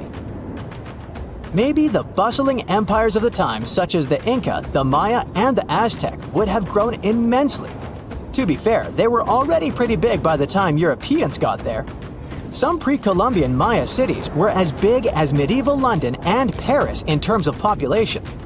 But oh my, the Mayan Empire would have grown so much that it could have spread out all over of Central America. They could have developed their pyramid building craft up to the point that they managed to build an even larger pyramid than the Giza pyramid in Egypt. So tourists would come from all over the world to visit. And in South America, let's just say the region could have turned into a huge forest, bigger than the Amazon. The Inca could have spread through the Andes and then into the mainland. Places such as Brazil and Argentina never existed. But in their place, there would have been dreamy tropical settlements, which would have become a worldwide reference in sustainable living. One of the most unexplored and mysterious places on Earth is located in plain sight. It's one of the most majestic monuments of humankind. The wonder of the ancient world hides a secret that scientists and archaeologists still can't solve. This is the Great Sphinx of Giza in Egypt. The huge sculpture of a lion with a human head was carved out of rock about 4,500 years ago. Scientists still don't know the exact date of its creation and are also unaware of who built it and what for. There are many assumptions and theories, but none of them has been confirmed. Most people have seen this majestic sculpture either in photographs or in reality, but almost no one knows what's hidden underneath it. The statue of the Sphinx was carved from a single piece of limestone. It was painted. The remains of color pigment on the surface prove this. In the distant past, the Sphinx looked much brighter and more colorful than what we see now. But even after thousands of years, its greatness hasn't diminished. And by the way, Sphinx is not the real name. It was invented by the Greeks about 100 years or more after its creation. Initially, the Egyptians called the statue Hor-em-Akhet. There are many legends and theories saying the Sphinx is there for a reason. It's like a watchdog that guards the tomb of the pharaoh and the secrets of ancient Egypt. These legends become more plausible when archaeologists discovered hidden entrances at the feet of the Sphinx. They believe that these secret passages are the beginning of the tunnels leading to the halls with treasures. You can find a lot of stories on the internet that claim the Sphinx hides the Hall of Records, a repository filled with ancient and secret knowledge. One of the main artifacts of this repository is supposed to be the records of the ancient mythical state of Atlantis. According to legends, the entire library from this city was moved under the Sphinx. The entrance to this library must be located next to the Sphinx's right paw. Many archaeologists tried to find this entrance, but came away empty-handed. Also, there are many images with detailed diagrams of the underground city that consists of a network of tunnels and chambers under the Sphinx. Someone says there are structures as tall as 12-story buildings hiding underground, but there's no evidence of this. Archaeologists, even after millennia, continue to explore the mysterious sculpture. At the same time, many Egyptians don't want to learn more about the Sphinx. They're terrified of awakening something supernatural. In 1998, scientists discovered tunnels leading to empty caves under the Sphinx. They found evidence of earlier excavations there. It's quite possible that someone managed to find the treasures and take them away. Some people believe Egyptians found some kind of artifact under the Sphinx that has the power of unknown advanced technologies. The artifact is so powerful that it can change the course of history. Of course, most theories are just fairy tales of conspiracy fans, but it's a confirmed fact that the Sphinx hides a system of caves and rooms. There are so many rumors surrounding the Sphinx that it's impossible to understand what's true and what's false. In any case, it's difficult and dangerous to study the sculpture because active excavations can destroy it. And then the entrance to the underground rooms can get blocked by rocks and lost forever. Also, further exploration requires a lot of money, and financing is not always easy to find. But the main reason? It's too risky. There's no guarantee that people will be able to get out of the underground labyrinths. For these reasons, scientists and archaeologists have been exploring this majestic structure for so long. Another famous architectural monument with a secret is Mount Rushmore in South Dakota. Everyone admires the images of the U.S. presidents' faces carved into the rock, but few people know that there's a secret room hidden behind the head of Abraham Lincoln. The architect of Mount Rushmore wanted to carve slabs on the rock with the record of the main stages of the country's history. But his plan was too complicated to carry out. Then he was offered to implement it on a much smaller scale, to build a secret room inside the mountain. The idea was to save this knowledge so that future generations will always remember the history of their country. Unfortunately, the architect didn't have time to finish his work. The construction stopped for several decades. But in the late 90s, the project was resumed. Porcelain enamel panels depicting the history of the U.S. were placed in the room. It's possible that these plates will be stored there forever. But people can't see them, at least for now. The room is inaccessible to tourists as it's too difficult to get inside. Another secret room is located in the Empire State Building. More precisely, it's not even a room, but a place where you can take cool photos. Almost all tourists gather on the observation deck of the 86th floor to enjoy a stunning view of Manhattan. But there's another deck with panoramic windows on the 102nd floor. There are way fewer people there because almost no one knows about that place. Fortunately, access to this deck is open to everyone. You probably won't have to wait in line for a long time to take a photo. You'll feel special because you're in such a secret place where there are almost no people. But the coolest place is even higher, on the 103rd floor. This is a spacious observation deck where celebrities get their photographs taken. It's not a public place, but if you know the right people, you can get there. There are almost no security measures on the site. Only a low ledge between you and an abyss.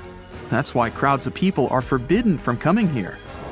It's not so easy to get there, and you're unlikely to succeed without a guide. First, you need to choose the right elevator that will take you there. Then you'll go through several engineering rooms filled with pipes, electrical panels, and other technical stuff. The final part of your way is a set of stairs inside a tiny corridor. And here you are, at the top of New York. Now we're in Paris. See the Eiffel Tower? Inside it, there are restaurants and observation decks. But if you try hard, you can find a secret apartment. Now it's a museum, but it was built so that people could live in it. The architect of the tower, Gustav Eiffel, created this apartment in 1889 for himself. It's almost at the very top of the Eiffel Tower. Imagine what a beautiful view he observed every day. He was the first and only tenant. No one else could gain access to this place. When the architect passed away, the apartment remained empty for a long time. Only recently, they restored it and turned it into a museum. Inside, the epoch of the last century is recreated. They even put wax figures of Gustav Eiffel, his daughter, and the American inventor Thomas Edison inside the room. This place is filled with an endless stream of passengers, office workers running late, visitors from other cities, noise, and train whistles. At Grand Central Station in New York, among all these sounds, you can hear the sound of a ball hitting a racket, if you're in the right place. A real tennis court is hidden inside New York Central Station. It belongs to a tennis club that arranges corporate games for employees of many companies. The club was opened in the 60s. Now we're moving to London, Charing Cross Road. It isn't easy to find one secret place here. To do this, you need to look carefully at your feet. Do you see these sewer grates in the asphalt? Inside them, you can notice two signs with the name Little Compton Street. Yeah, there's another street right below you. It disappeared from all maps at the end of the 19th century. Charing Cross Road was built over it. The identification signs that you see are part of old engineering tunnels. There's another interesting place in London. It's located in the southeast corner of Trafalgar Square. At first glance, it looks like a thick lamppost, but there are too many tourists walking around. You come closer and realize that one person can easily fit inside the post. The lamppost belongs not to an electrician, but to a police officer. Yeah, this is the smallest police station in the world. It was built in the 1930s and used as a watch post. Officers had to sit there one by one and watch Trafalgar Square. That always attracted a lot of pickpockets and all kinds of other criminals. 2 centuries ago, a 31-year-old Frenchman stormed into his brother's office in Paris. He had only one thing to share. "I've got it!" The man was so excited that he immediately collapsed. He spent the next 5 days in bed recovering his health. Who was this mysterious person, and why was he so thrilled? Jean-François Champollion made one of the greatest scientific breakthroughs in human history. He had cracked the code of Egyptian hieroglyphs. This enabled scientists to finally unravel the secrets of this ancient civilization. They weren't able to read hieroglyphs for nearly 2,000 years. After the Romans took over Egypt, the intricate writing system slowly faded away from people's minds. The last of the hieroglyphic texts date back to the 4th century.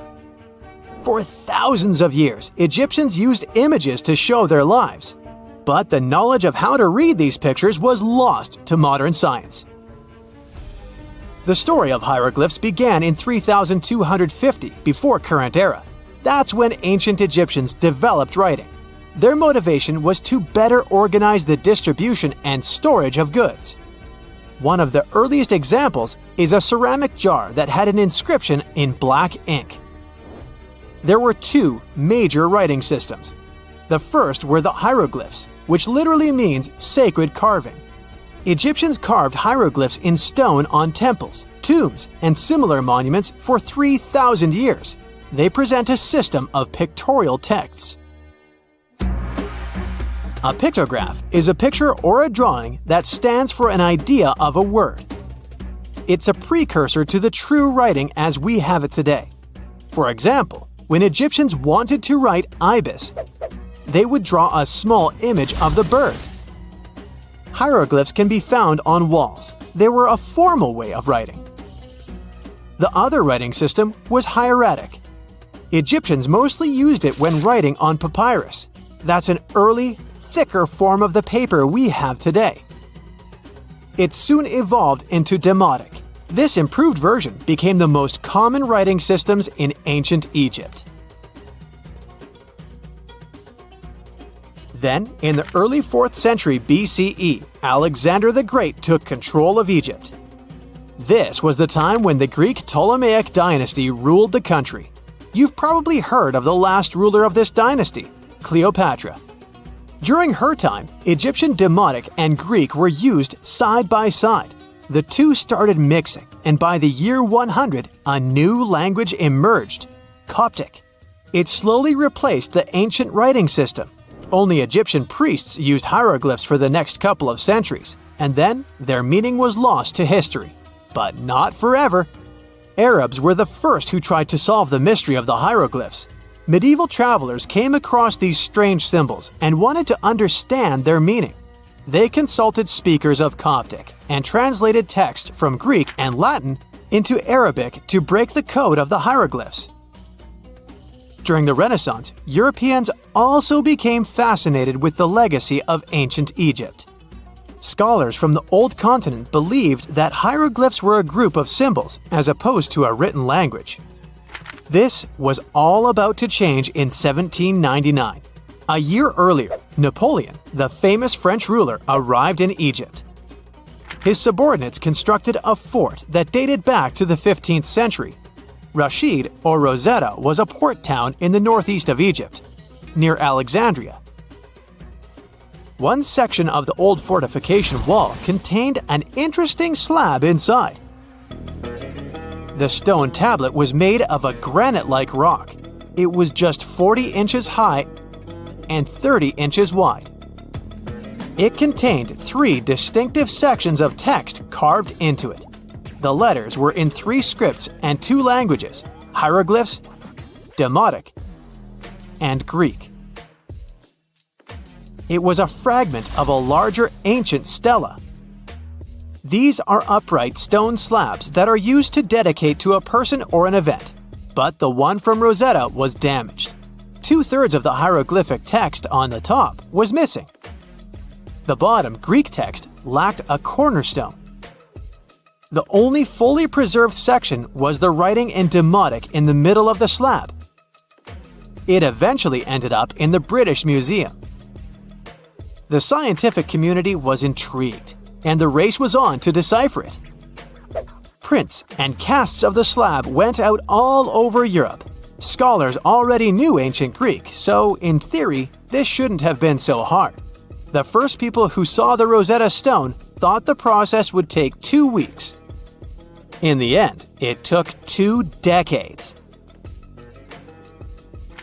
The main issue was the fact that hieroglyphs and spoken ancient Egyptian didn't have a connection anymore. Scientists didn't know what sounds the letters on the slab corresponded to. Imagine if English disappeared 1,000 years in the future. Then someone finds a tablet with the word dog. At first, they wouldn't know how to read the word or the individual letters. Even if they figured out how to pronounce the word, they wouldn't know its meaning. This is what linguists were dealing with in the case of the Rosetta Stone. The careful study of the artifact produced another find. The texts weren't direct translations of each other. They both described the same event, but in different words. It was like you saw a movie with two friends, and then all three of you wrote different reviews about it. The original text was probably in Greek, but the translators added extra words to make it sound more Egyptian. An English physician and physicist, Thomas Young, made the first great breakthrough. He knew that the name Ptolemy appeared several times in the text based on the Greek translation. This wasn't an Egyptian name, so it was impossible to represent it with a single image. The only way to spell out this Greek name was to use symbols that sound like it when produced. This is called transliteration, and we have it today as well. This is how foreign-sounding words are written down in Chinese or some Slavic languages. Young focused on sets of hieroglyphs in oval frames. These are called cartouches. He experimented a bit but finally discovered that one of them read, Ptolemy the Great. The individual hieroglyphs that made up this name corresponded to sounds needed to produce it. This is where our mysterious man from the beginning of the video enters the picture. Champollion picked up where Young left off. He knew Coptic, so the Frenchman was able to determine what many other hieroglyphs sounded like. The eureka moment was close. It came while he was studying a cartouche from a site dedicated to Ramses II.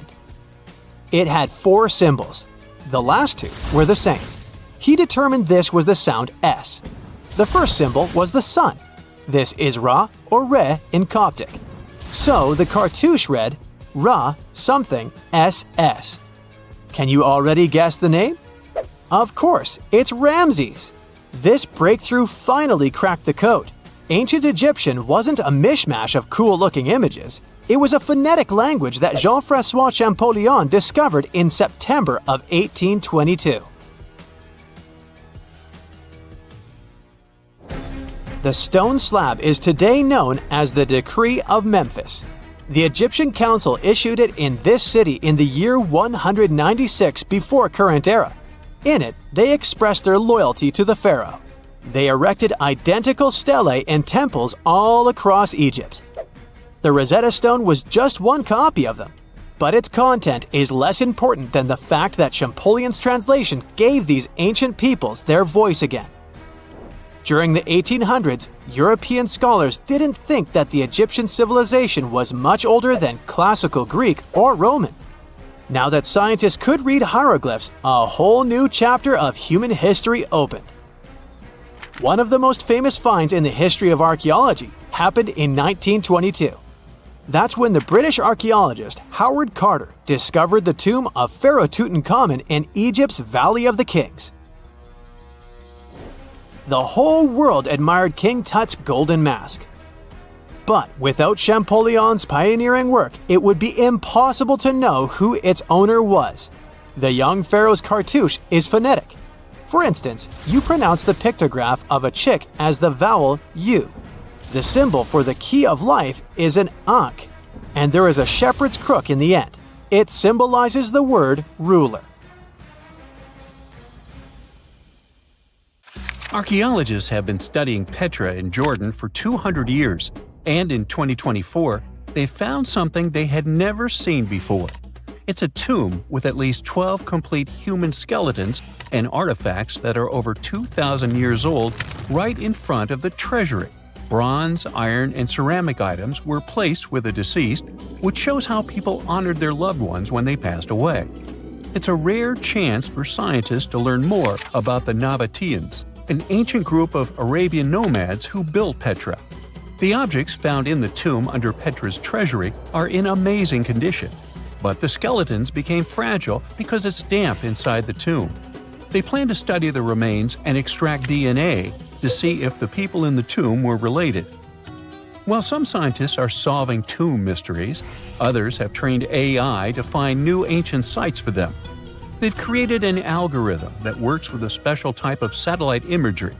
This technique uses radio waves that can peek under things like sand, soil, and even ice to find hidden objects. AI will help search a huge desert on the Arabian Peninsula called the Empty Quarter for archaeological treasures. The lead scientists of the experiment trained the algorithm to recognize hidden locations using data from a site they had found before. The new tech can discover buried structures within 20 inches, which is very precise. Another groundbreaking tech, LiDAR, which means light detection and ranging, helped archaeologists reveal new hidden cities all around the world. LiDAR can see big structures beneath layers of vegetation and map even subtle changes in ancient landscapes.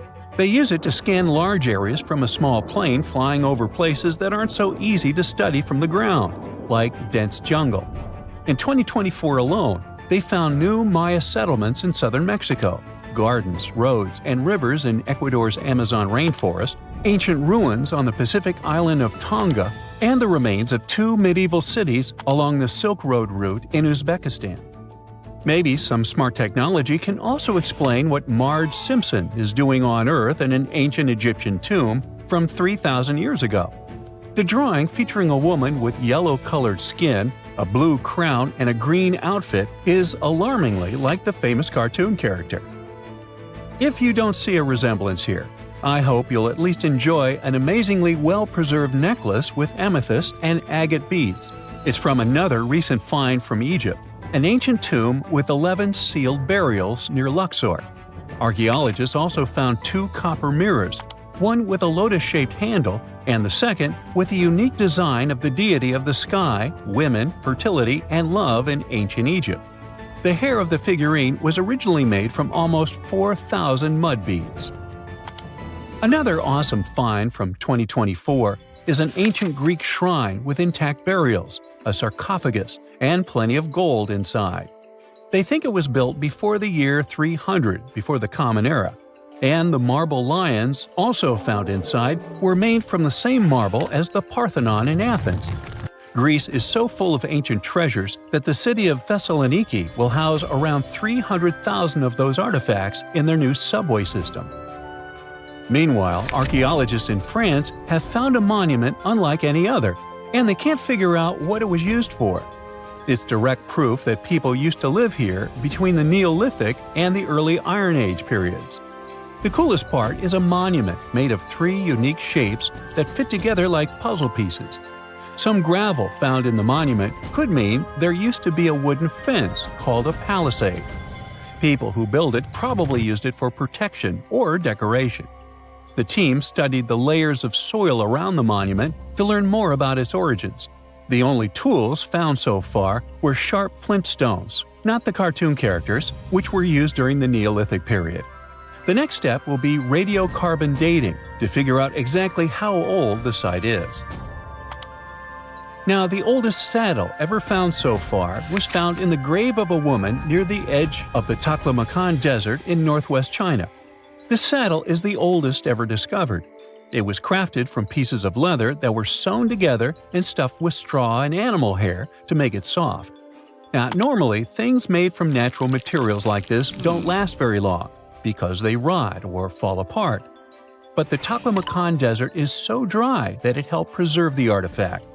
The herdswoman who used the saddle was buried in her full riding attire, so this proves that not only men used saddles and took part in herding and traveling. Now let's shift to Guatemala, where an ornate jade mask made by the ancient Maya people was waiting for centuries to be discovered. Scientists use radiocarbon dating to figure out the age of the mask. They believe the mask may represent a Maya storm deity, a powerful figure in their mythology. These kinds of masks were often made to honor Maya royalty, and they were placed in the tombs of kings and queens when they were buried. The king's tomb was also decorated with carvings made using tools crafted from volcanic obsidian. After 15 years of searching, scientists may have finally figured out where the altar stone of Stonehenge comes from. They compared the tiny minerals inside the altar stone with rocks from many places in Wales and England and ruled out lots of spots. Then they found the perfect match with a place in Scotland, more than 466 miles away from Stonehenge. This area might even be Orkney, a group of islands in the far northeast of Scotland where a lot was going on during the Neolithic period. The big question now is how ancient people moved such a massive stone so far. The altar stone is over 16 feet long and weighs more than 6 tons. The new theory is that they might have used boats to carry it across the coastline and rivers. Once it was close to Stonehenge, they theoretically dragged it across the land using wooden sleds, ropes, and a lot of teamwork. Meanwhile, in the north of France, an ancient home popped to the surface during the construction of a new house.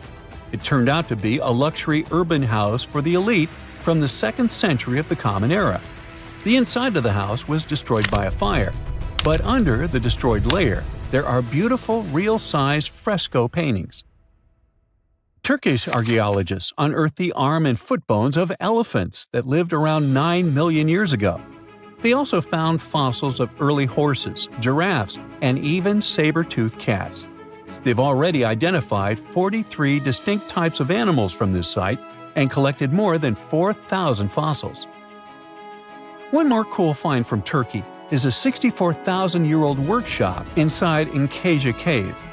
It looks like people used it for 24,000 years non-stop. There are some tools inside, like flakes and blades, which were made inside the workshop. In eastern Turkey, a farmer accidentally found a 1,000-square-foot mosaic from the late Roman or early Byzantine period just beneath the dirt. Experts say it's a one-of-a-kind thing from this region, and it's still in one piece after all this time. The pattern shows dozens of trees, plants, and animals that were found in ancient Turkey. There could be more treasures in the area, so they plan to keep digging. Our final stop will be in Sicily, where archaeologists uncovered a huge ancient thermal complex. Inside, they found 2 rooms with floors covered in colorful mosaic designs, along with a large courtyard surrounded by arched wings. As they kept digging, they discovered more parts of the ancient city. They found new roads and the remains of a huge complex, along with stretches of old stone walls that were part of the city's fortifications. These discoveries are helping scientists imagine what the city might have looked like during ancient times. No one knows for sure whether the bathhouse was built by the Greeks or the Romans.